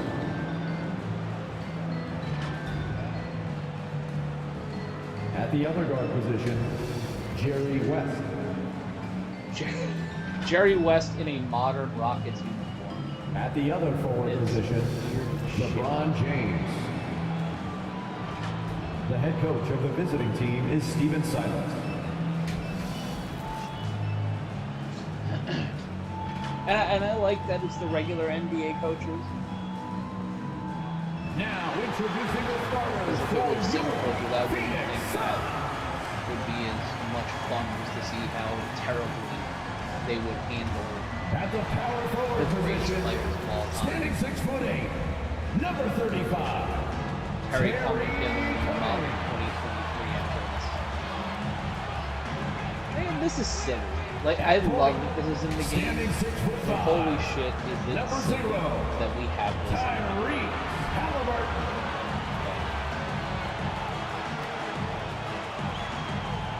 Fucking The other guard, standing 6'8", number 12, Paul straight George. not Stockton nonsense.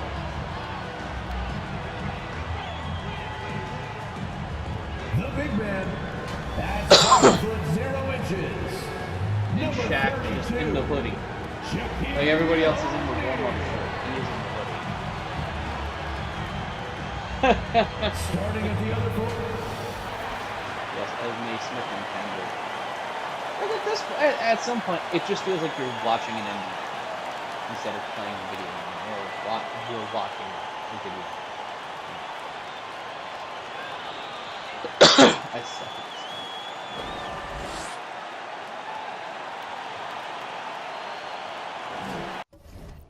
I'm gonna give them I'm gonna give the commentary sound back, or at least have it low. Shut up and dribble. He says in 1963, Bill Russell was MVP, won a title, and stood on the steps of the Lincoln Memorial and Dr. King's I Have a Dream speech. There is a storyline that exists directly from Russell to our modern players. Kevin? It's a great story, D.A. Thanks.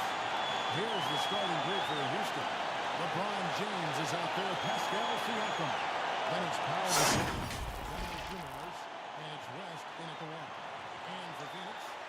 But this is a pretty solid matchup here.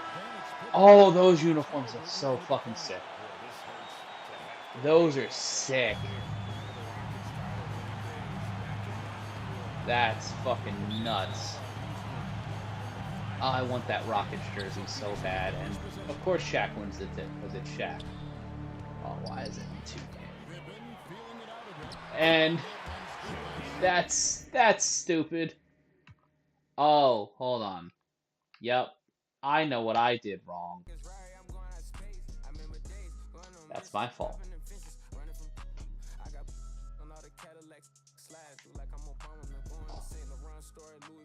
Because I didn't do the thing that I was supposed to do.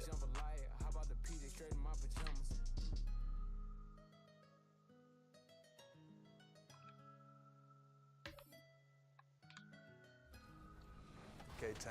So it's crazy, like, if Lil Me were to So see just me now in the game, not paying attention, amazing. I actually not pay to see focusing. If you hop Very into dumb 2K, boy. are you Very, going very to dumb play boy. with your player now that you're in the game? And yes, they stole the Dwayne only animation right. for Yeah, Pippen. exactly. That they just And ported then over you gotta select Dwayne the a Rock roster. Johnson from Yeah, NBA2K, for sure the from Raptors, but WWE guess what 2K, people always say, like, and he's just a really decided to good go player. with I that for gotta Scottie see. Pippen. Oh, I play, see if I can Oh score. my God, Grady! Definitely gotta see how my I like that. That's attributes just are who. and, That's you know, just see who what he I'm is good as a at, what I'm not person. good at. Like Now that is I'm Grady myself. Dick, Yeah. So and I respect it. Not gonna. We're not gonna get the cool uniforms, I think, but we see Ali LaForce giving it her all. Oh, we do get the uniforms. Sweet. So here we go. Shaq still wins the tip.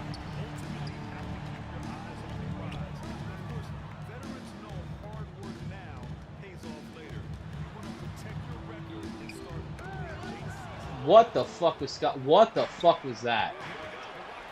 Scottie Pippen tried to do some Olay bullshit and then just got eaten alive.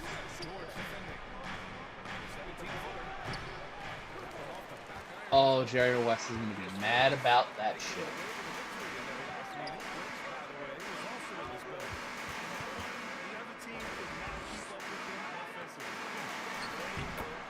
Terry Cummings makes the first basket in a game that features Jerry West, LeBron James, and Shaquille O'Neal. That is that's basketball play. And Joe Dumars. Fucking Joe Dumars is the third guy on this team. Either him or Gasol. And oh, you gotta make that fucking basket. How do you miss that? That's silly. They scored 135 points in their last game for Chicago. That is bonkers. Pascal Siakam is starting in this simulation. Man, those uniforms fucking. And the Nike logo on the shorts too, like that. That is one of the cleaner throwbacks I've ever seen. Time to play how pissed. Oh, Jerry West is going to be pissed off by the half. Like, he wants to fist fight everybody and their fucking mama. Already.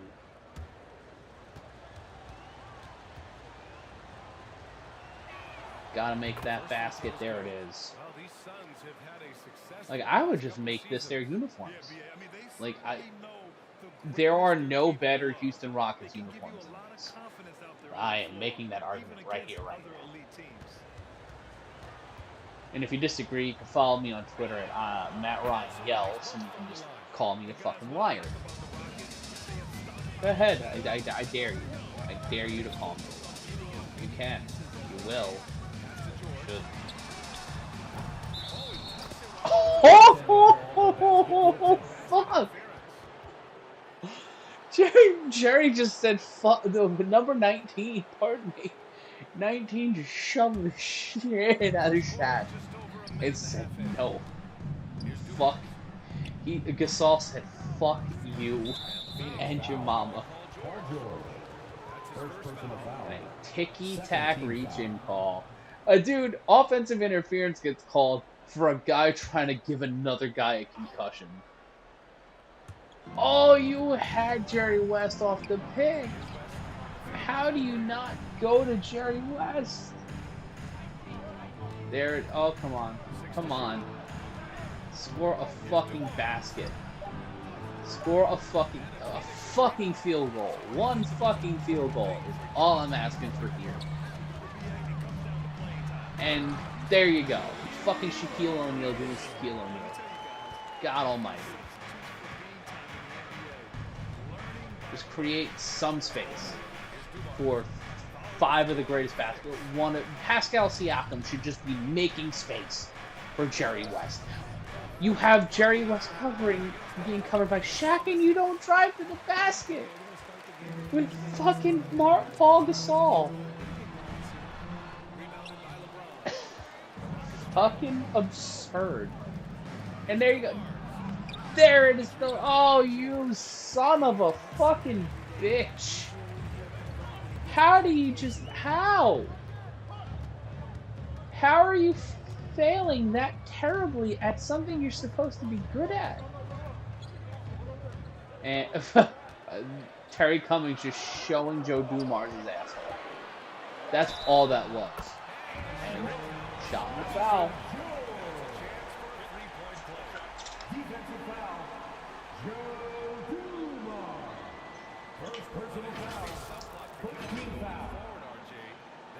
And there's just in there, up, over, bang. Paul George redeeming himself for a reach-in foul. Gonna go. Scottie Pippen wearing number 1's actually a pretty cool look. Like, I don't. It's different, but I don't dislike it. Is that Jeremy Lin? Huh. Phoenix has got a squad. Steven Adams coming in off the bench. Like now you have to turn the course. Now Houston's got to figure it the fuck out. You're down 5, and they're bringing in Steven Adams to cover you, and it's Jeremy Lin covering Jerry West. Like, come on, go the fuck off. Go off. The ball should not touch Pascal Siakam's hands. You pass the ball. You have LeBron James. You have LeBron James. LeBron James is an option for you, and you fucking do that. Hubris is thy father. Sweet backflipping Jesus. There you go, Jerry. There you go, Jerry West making a basket in a fucking basketball game. Oh, this is... Being a fan is so... I don't know how people... I don't know how I did it for as long as I did being a fan. Fucking exhausting business it is. And, like, I root for my teams, but I think just the Mets, at this point, get anything really out of me. And that's a smart foul. That is a smart foul. Like, taking that foul was smart. Like, giving that foul, you don't want to give anybody 3 points. That's 3 points.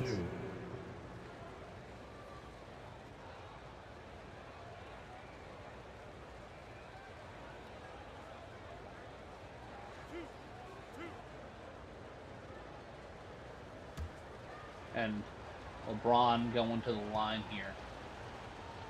1:51 left in the first. Oh, that foul looks way smarter now. And here comes everybody.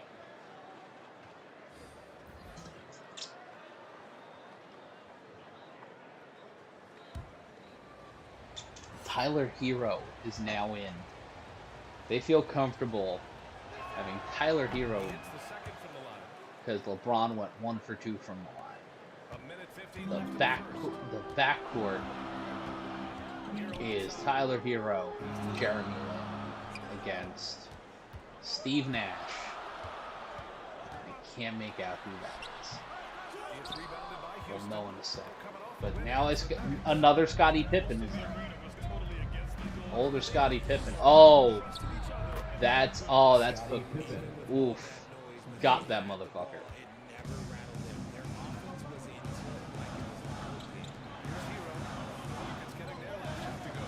Kia give him some money. State Farm give us some money for advertising this for the negative 19 people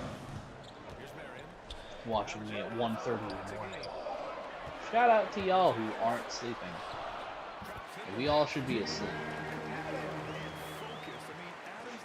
Every shot is ratcheting up Jerry West's blood pressure. Yeah, I think they had to take him out of the game because he was gonna punch somebody in the throat. Oh shit, John Starks. John Starks and Steve Nash on the same team with Jerry West. 3 of the greatest point guards of varying degrees in basketball history. And now Houston ties it up. Wow, Houston's bench really stepping up. Might be able to take the lead at half, but before the end of the quarter, unless you just leave Jeremy Lin wide the fuck open. Just barnyard open.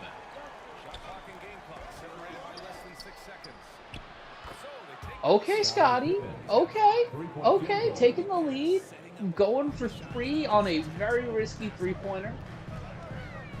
Now just relying on Jeremy Lin to save the fucking day for you.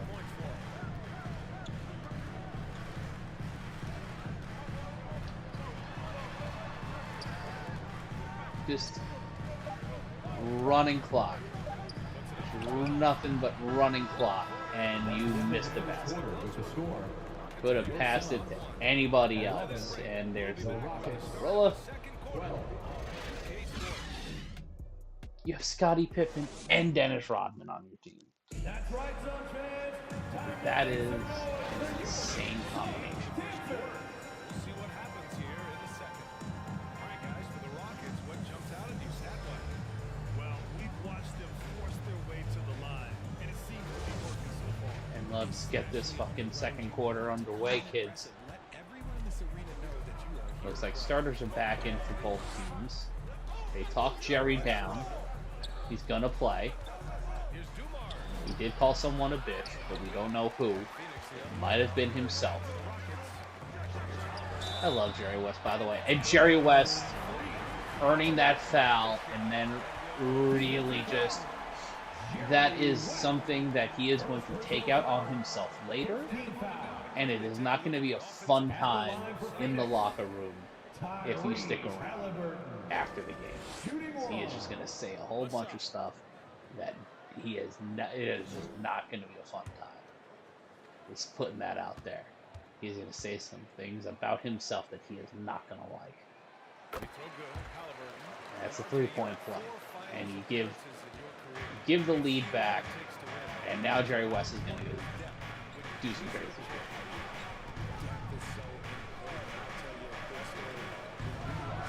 Ooh.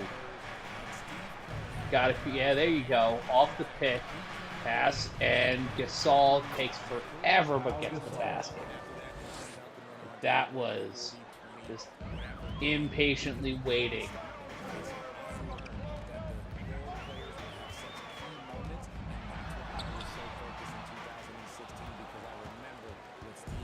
West putting the game on his back now, tied it up off that pass to Gasol, and then there it is. If they speed up the game, Shaq's not going to be able to keep up with Gasol because Gasol's young, a little faster. I don't know which version of Shaq this is, but it is a version of Shaq. be funny if it was Phoenix era Shaq. Oh, that was a good pick, but no one was there to roll off it. Come on, do something. Oh, that's a good foul by Rock. That is a good foul by Rock. Second team foul. At the line for Phoenix. Stephen Silas is like, I've got LeBron and Jerry West, but Terry Cummings is fucking up my day. Like my whole life is now Terry Cummings just trying to ruin me. Take a break. How am I gonna deal with that? I can't go home to my wife and kids knowing that I had LeBron James and Jerry West and we didn't win by 75 because of Terry fucking Cummings. Like I can't be a man anymore. I can't be a husband to my wife. I can't be a father to my children. I can't be a leader in my community. Like I have to leave my fantasy football league. Like that's what he was going through in that moment of reflection on the bench. Like that was what his day was. Oh, doing this stream is a choice. I don't hate it. But Joe Dumars giving me less of a reason to hate it with that mustache. And like this is more competent basketball. 50%, 46% shooting. That's manageable. That's respectable. That's decent basketball. Oh, what a block by Gasol. Oh, that was a good block. Gotta do something here.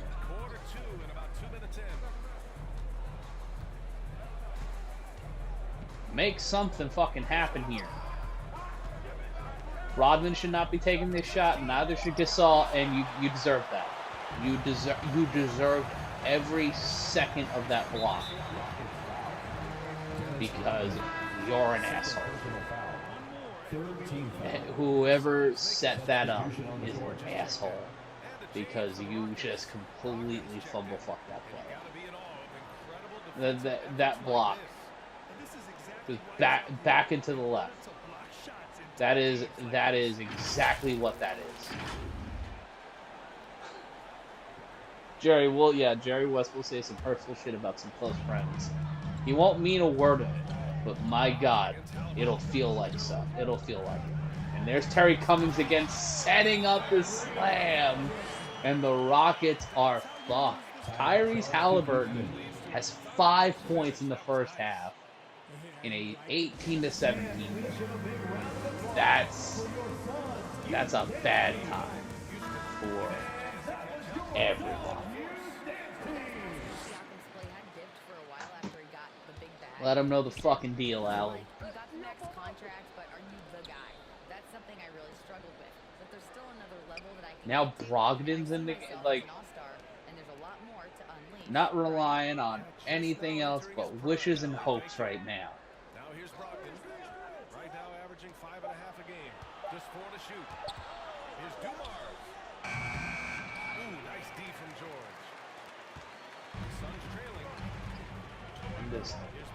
And there it is. Just Scottie Pippen, run up, done up. Find somebody, anybody, take the fucking basket. Who is LeBron screening? Who was he screening there? He was screening for a ghost? What the fuck was that? First personal foul. Fourth team foul. At the line for your Suns. That was a questionable foul. I feel like they could have made a bet, and I just got LeBron, I've got Jerry West, and I've got Joe Dumars, and I am losing to Pascal. I am losing to Tyrese Halliburton and Terry Cummings. I can't. My wife should never speak to me again. Like that's how life should be. I should never speak to my wife again because I have failed her. I have Scottie Pippen and Dennis Rodman. They should not be scoring points. I don't care who's on that team. This is who we have. Like that's what he's dealing with right now. And oh, Sean Marion on the Suns. That's just how it should be. Like Sean Marion should not be on anything else but the Suns.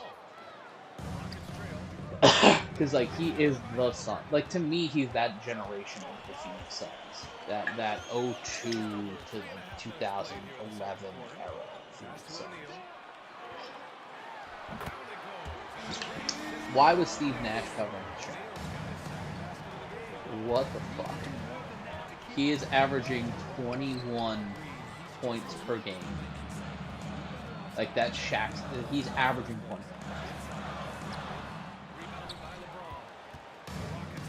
Nasty. 2 minutes remaining in the first half. Terry Cummings will put me in a race car bed. Oh, Tyrese Halliburton is going to force me into making to singles. Jeremy Lin just shot a 3 on me. Like, Steven Silas is going to fight somebody into the fucking Footprint Center parking lot, and it's going to be one of his own players. Like, he's going to have to regain his manhood by fucking fist-fighting Malcolm Brogdon, who just made the basket and made it a 2-point game, two-possession game. And he got the foul too, so he'll go to the basket and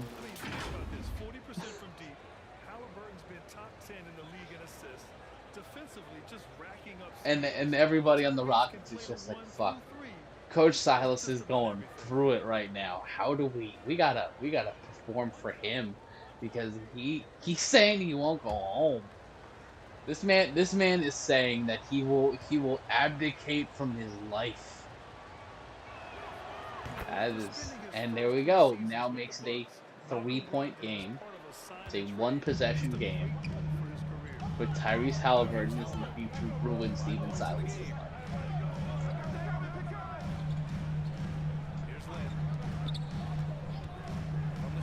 And Tyrese Halliburton again. And there it is. There's the timeout. Steven Silas is going to... He's not going to excoriate his players, but he is going to gently remind them of the fact that he will live inside his vehicle. He's going to be living inside his S4 for the next few months unless they get the win tonight. He has been making that threat all season, and he has acted on it every time they lose. So they kind of have to. There's more reason for them to win. But with shit like that, and them now down 5...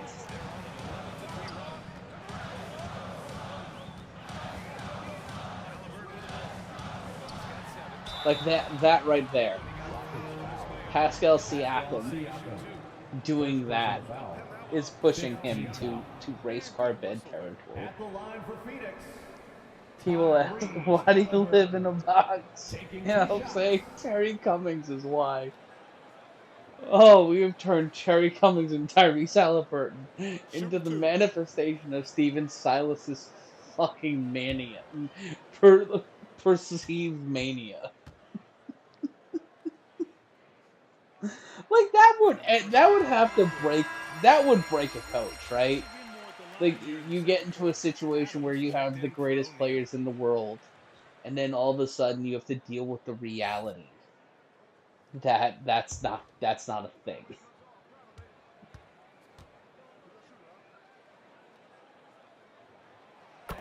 And now it is a 7-point game, and Steven Silas is gonna walk into the desert and never come back. You're gonna see him in Bullhead City at some point. And John Starks pulling them back into a 4-point game, making it a 2-possession game with 34 seconds left to go in the half. Gotta try something. Is that Gerald Green or is that Draymond? That is Draymond.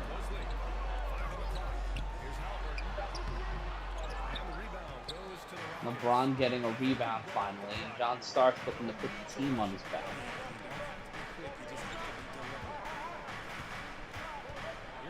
You gotta make that back. Oh, oh, you fucking get hemmed up by Steven Adams. It's halftime. It's 28-24. Sorry, kids. Terry Cummings is your dad now. You live with Terry now. And Terry Cummings wants none of this. Like it's been every other somewhat marginal guy. And Shaq watching himself play defense. But here's where it started. Pippen doing all that to make the spin basket. Scottie Pippen balling out a little bit. But that's the problem. Jeremy Lin making that is a problem. Just. How'd you think the Rockets were playing? I think they let the game come to them. They haven't done it the foul line. That's an area where they're getting. The Suns are out shooting and just getting turnovers. And that'll about do it as we get. I like that Charles is the only one who doesn't do the game. Like, Kenny's in it, fucking everybody else is in it, but not Charles. Not helping this experiment, by the way. Charles, how dare you not help with this experiment that you get nothing out of. And now Pascal Siakam leads the ball down the floor when you're down by 2 possessions, and then Shaq. That's the play call. That's the play call of a broken man who has Joe Dumars and LeBron and Jerry West, and he says, let's bring the ball down the court with Pascal Siakam. He was a way better basketball player than I could ever be. I am not athletic, but just when given the option, I feel like Steven Silas in this scenario has been ruined by the illusion of choice. Jesus Christ, Shaq! Holy shit! That was not goaltending. That was bullying. That was fucking bullying. Jerry West currently throwing numerous containers of liniments all over that halftime score. But now LeBron, what the fuck was that, bro? Jerry West was gonna throw a sucker punch, and he doesn't make the basket, so he is going to hit himself with a cat and 9 tails at the end of this game. He was triple covered, so he shouldn't feel bad about that. But he's going to punch himself in the kidney and hit himself with a whip for missing that basket. I feel like lionizing Jerry West the way we do with this as the manifestation of his winning time character may not be fair to Jerry West, but boy is it fucking funny. To me and hopefully everybody else that's watching. If you are a sicko like I am, and like seemingly Joe is, we are gonna do this somewhat hopefully frequently, unless I get a call from the boss tomorrow and he says, nope, I don't know what the fuck you did, but none of this again. And Paul Gasol just fucking stole the ball from Shaquille O'Neal. And there we go. Houston's back in it. They take the lead. They take a 1-point lead. And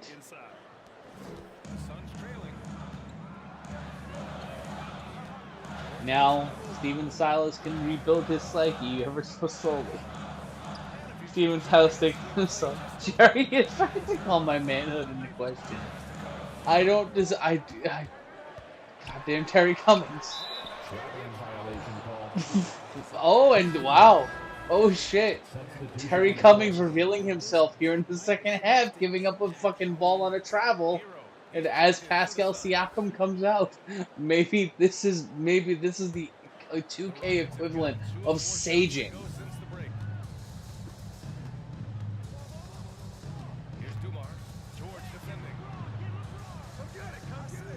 Gotta do something.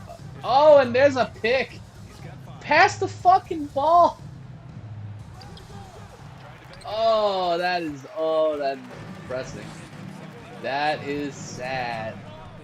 That made me very sad. I shouldn't be rooting for teams in this because I should be objective because this is science. But fuck that. I want the team with LeBron and Jerry West to win because I like this scenario and I want to keep playing it out. And LeBron making a basket to make it a one possession game in their direction. Phoenix's lack of depth is really showing itself as this game gets deeper.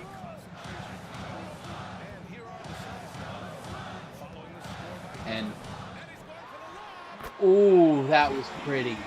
That was pretty fucking cool. Huh. When Shaq gets less blocks and more points, they win. If he gets more blocks and less points, they lose. That makes sense.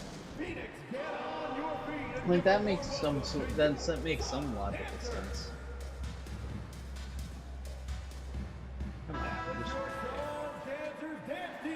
Jerry's gonna hit LeBron neck over that pick. You got it. There it is. Oh, Jerry. Oh, there it is. Jerry West hemming up. There it. Oh shit, Jerry West is happy. Everybody's fucked now. Jerry West knows what happiness feels like. Everybody's screwed. Because now he's gonna keep chasing that feeling. And someone may die. Oh no, Terry Cummings is back. Oh no.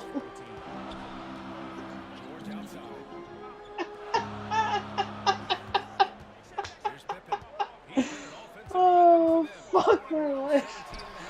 Oh, this is the most fun I've had in such a long time. Oh. The Houston Rockets were averaging 47. They're averaging 47 rebounds a game. And LeBron just posterized Shaq. Oh, the Sonics, the Suns are done. Fuck. So am I. Oh my god, I'm tired. Oh no. Oh, Phoenix is giving up the fucking GOAT. Oof. Now, yep, they're spreading the floor now. And Terry Cummings is about to learn why you shouldn't draw the ire of Steven Silas. Because now they're gonna get fucked. Oh, wow, that is. They figured it the fuck out at halftime. They had to realize Steven may not go home tonight. And that was a problem. And Jerry West just playing that bulldog. Oh yeah, he's still happy. Like, don't trust it. Don't trust it. He will kill again.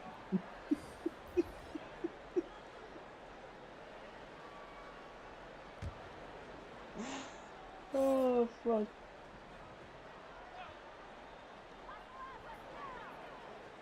Clock at 6. Draymond Green back in the game. Oh, fuck you.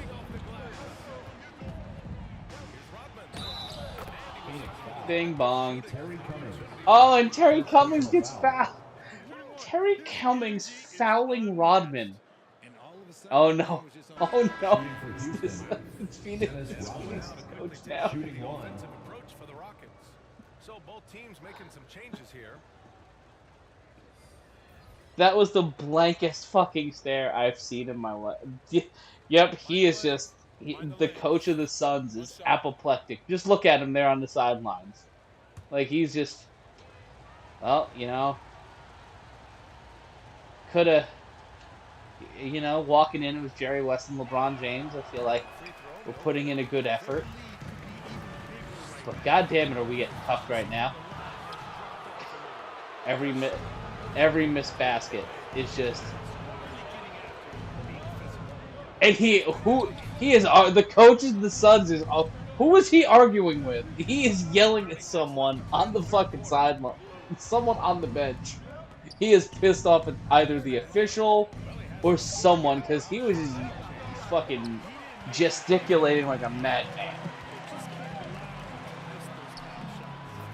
Hey, there we go. 15-4 run for the Rockets in the last 429.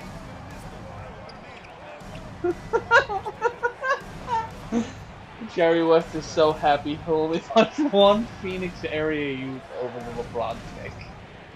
Oh, and that's a solid pick there. And what a basket. Gasol making up for the pick. Jerry West 9 points. He has shot 3 times. And he's got 9 points. How has he only shot the ball 3 times? I know he made the other points via the free throw, but I'm just like, how has he only had the ball in his hands 3 times? Oh, fuck. Yup, nope, he's going to run until he pukes or pisses blood after that, missing that basket.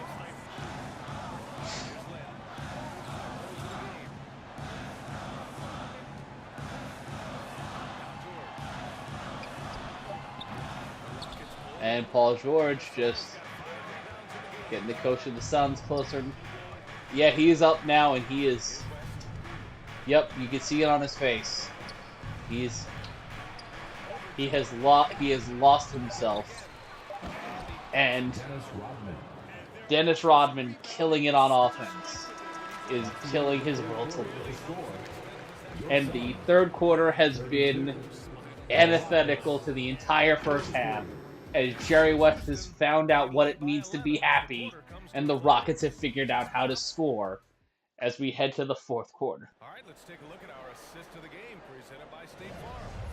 And I'll tell you what, this was a no-brainer tonight. Local area shroom dealer Steve Nash out and about. Yeah, that was, yeah, he's got dirty hippie face. He's got the dirty hippie render.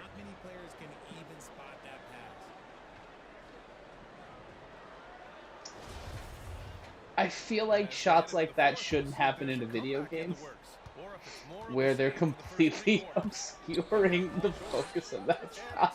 It's a fucking video game. How do you fuck that shot up?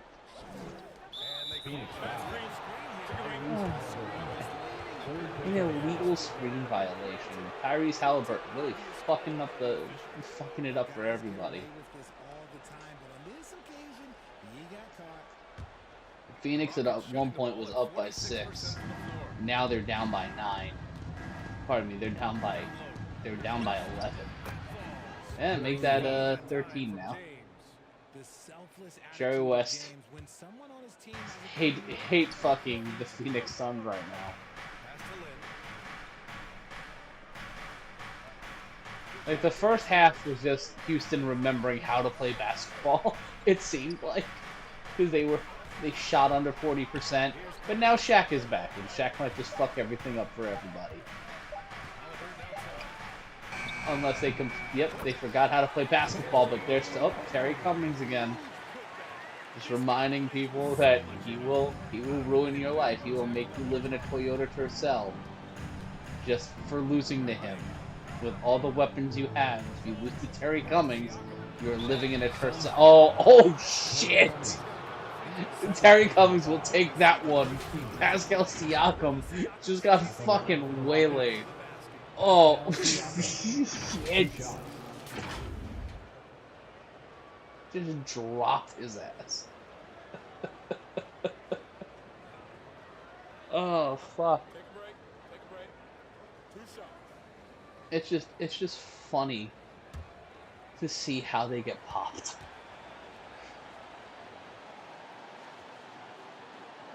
Steve Silas considering to get a celebratory pint of Ben & Jerry's if you score holes. Yeah, he's gonna get 2 scoops of ice cream tonight. Shit, after this I'm passing about ice cream in my freezer. It's chocolate lava cake ice cream.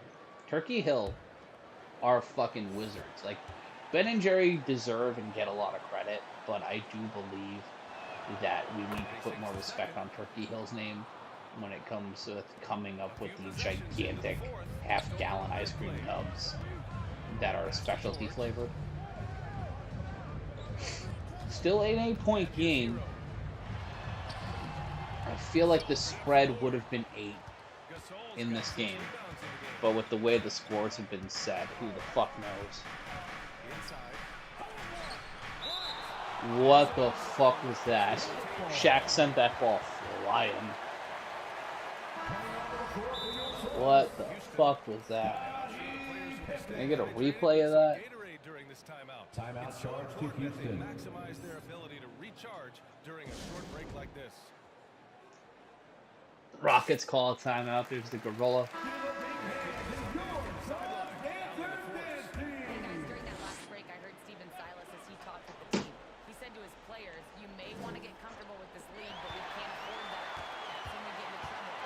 And the fucking Suns get the ball back, stealing it on the inbound. And now Steven Silas is starting to wonder what's going on. His nemesis, Tyrese Halliburton, passes it to... Okay, they missed the shot, so ice cream is still in play for everybody. Still might be ice cream night on the plane back to Houston. Oh God. Oh no, Terry Cummings got the rebound on Pascal Siakam. Things are looking a little shaky. Things are looking a little wavery. They just need to hold that 8 points for the next 4 minutes, and Shaq misses the basket. Well, Matt, put that on the list of things to do for February. And Pascal Siakam makes a basket. Good for him. He gets the basket.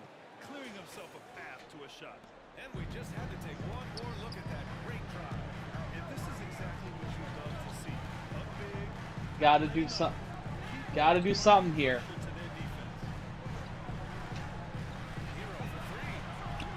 My Bluetooth headphones die. I gotta figure out a better solution for this next time. Tyler Hero, 0 points, 0% field goal shooting. Oh, fuck you.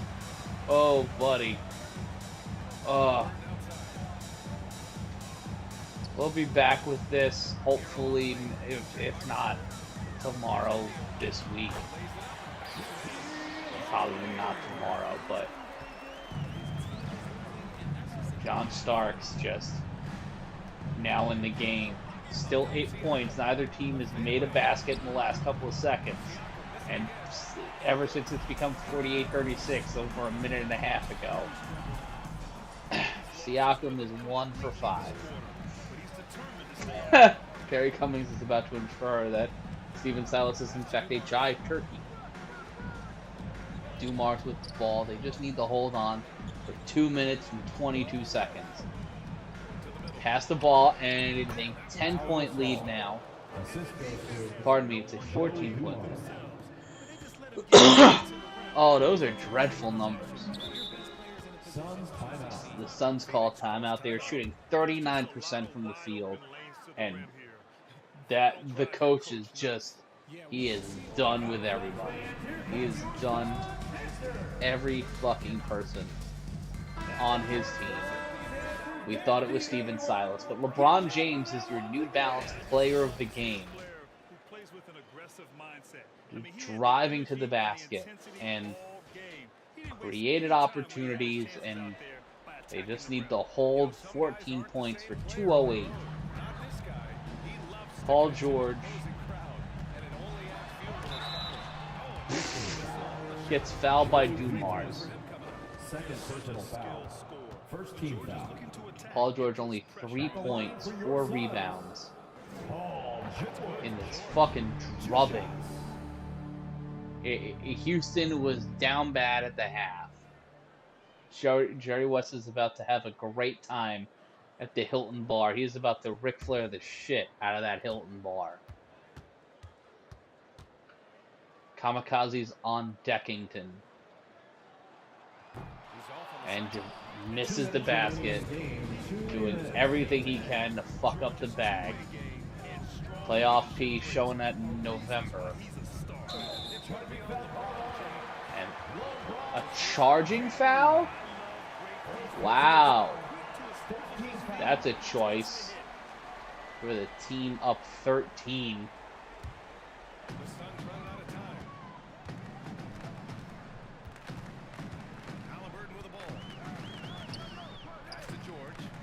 Jerry West was having none of that screen, and instead of passing it to a wide open Shaq, right over to Paul George, he fucking doinks it.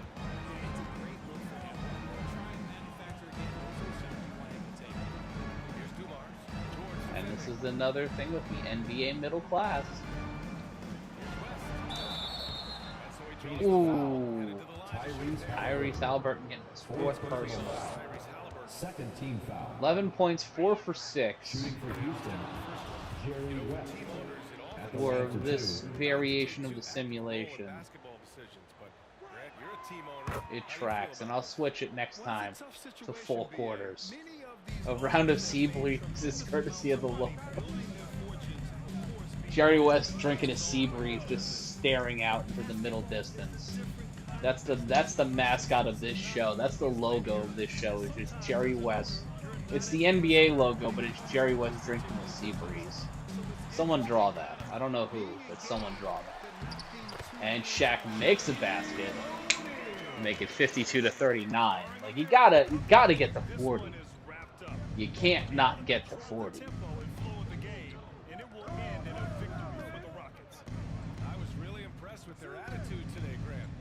Do something with your life. Something. And oh, Terry Cummings with the 3rd foul. And he is just... He went from bull to cuck in the span of 2 quarters.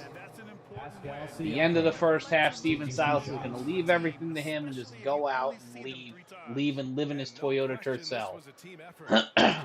But now, Pascal Siakam has come in and handled business and sent Terry Cummings a packing. That's good from Siakam, and it's a completely new group for the Suns.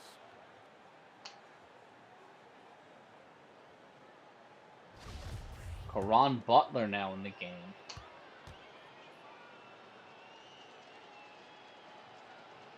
.4 lead. That is going to remain at 14. 6'9", hitting out the great size for a wing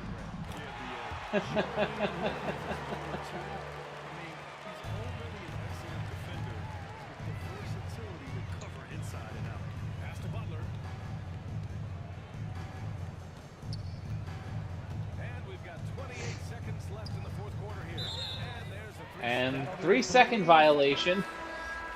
What the Rocket substitution. Just those little things. They're just keeping coach on his toes for some reason. And they'll send Siakam out because they blame Pascal for that. And it is emptied out. You can see the crowd in Phoenix, but it is a fucking wasteland at this point. It is empty. And they got over 40, but you're starting to see the seats empty out. A lot of purple. A lot of chairs dressed up as people. As Houston will win by 10 in our final game of this episode of Why2K. And this was a lot of fun. Houston got the win. Jeremy Lin is dejected. And we learned a lot of lessons. And the next time we do this, we hopefully will we'll get to the All-Star break of our first season, and we'll crown our first champion. We'll sim up until the All-Star game. We'll do the All-Star draft, and we'll do some picks, and we'll watch some playoff games. We'll sim most of the playoffs, but I'll make sure that they're full 12-minute quarters next time and things like that. But thanks for hanging out with me, guys. This was a lot of fun. Hopefully you guys had as much fun watching this as I did doing it. And until next time, I'm Matt Ryan. You're not. You should be glad that you're not. And thank you. Appreciate you. Good night.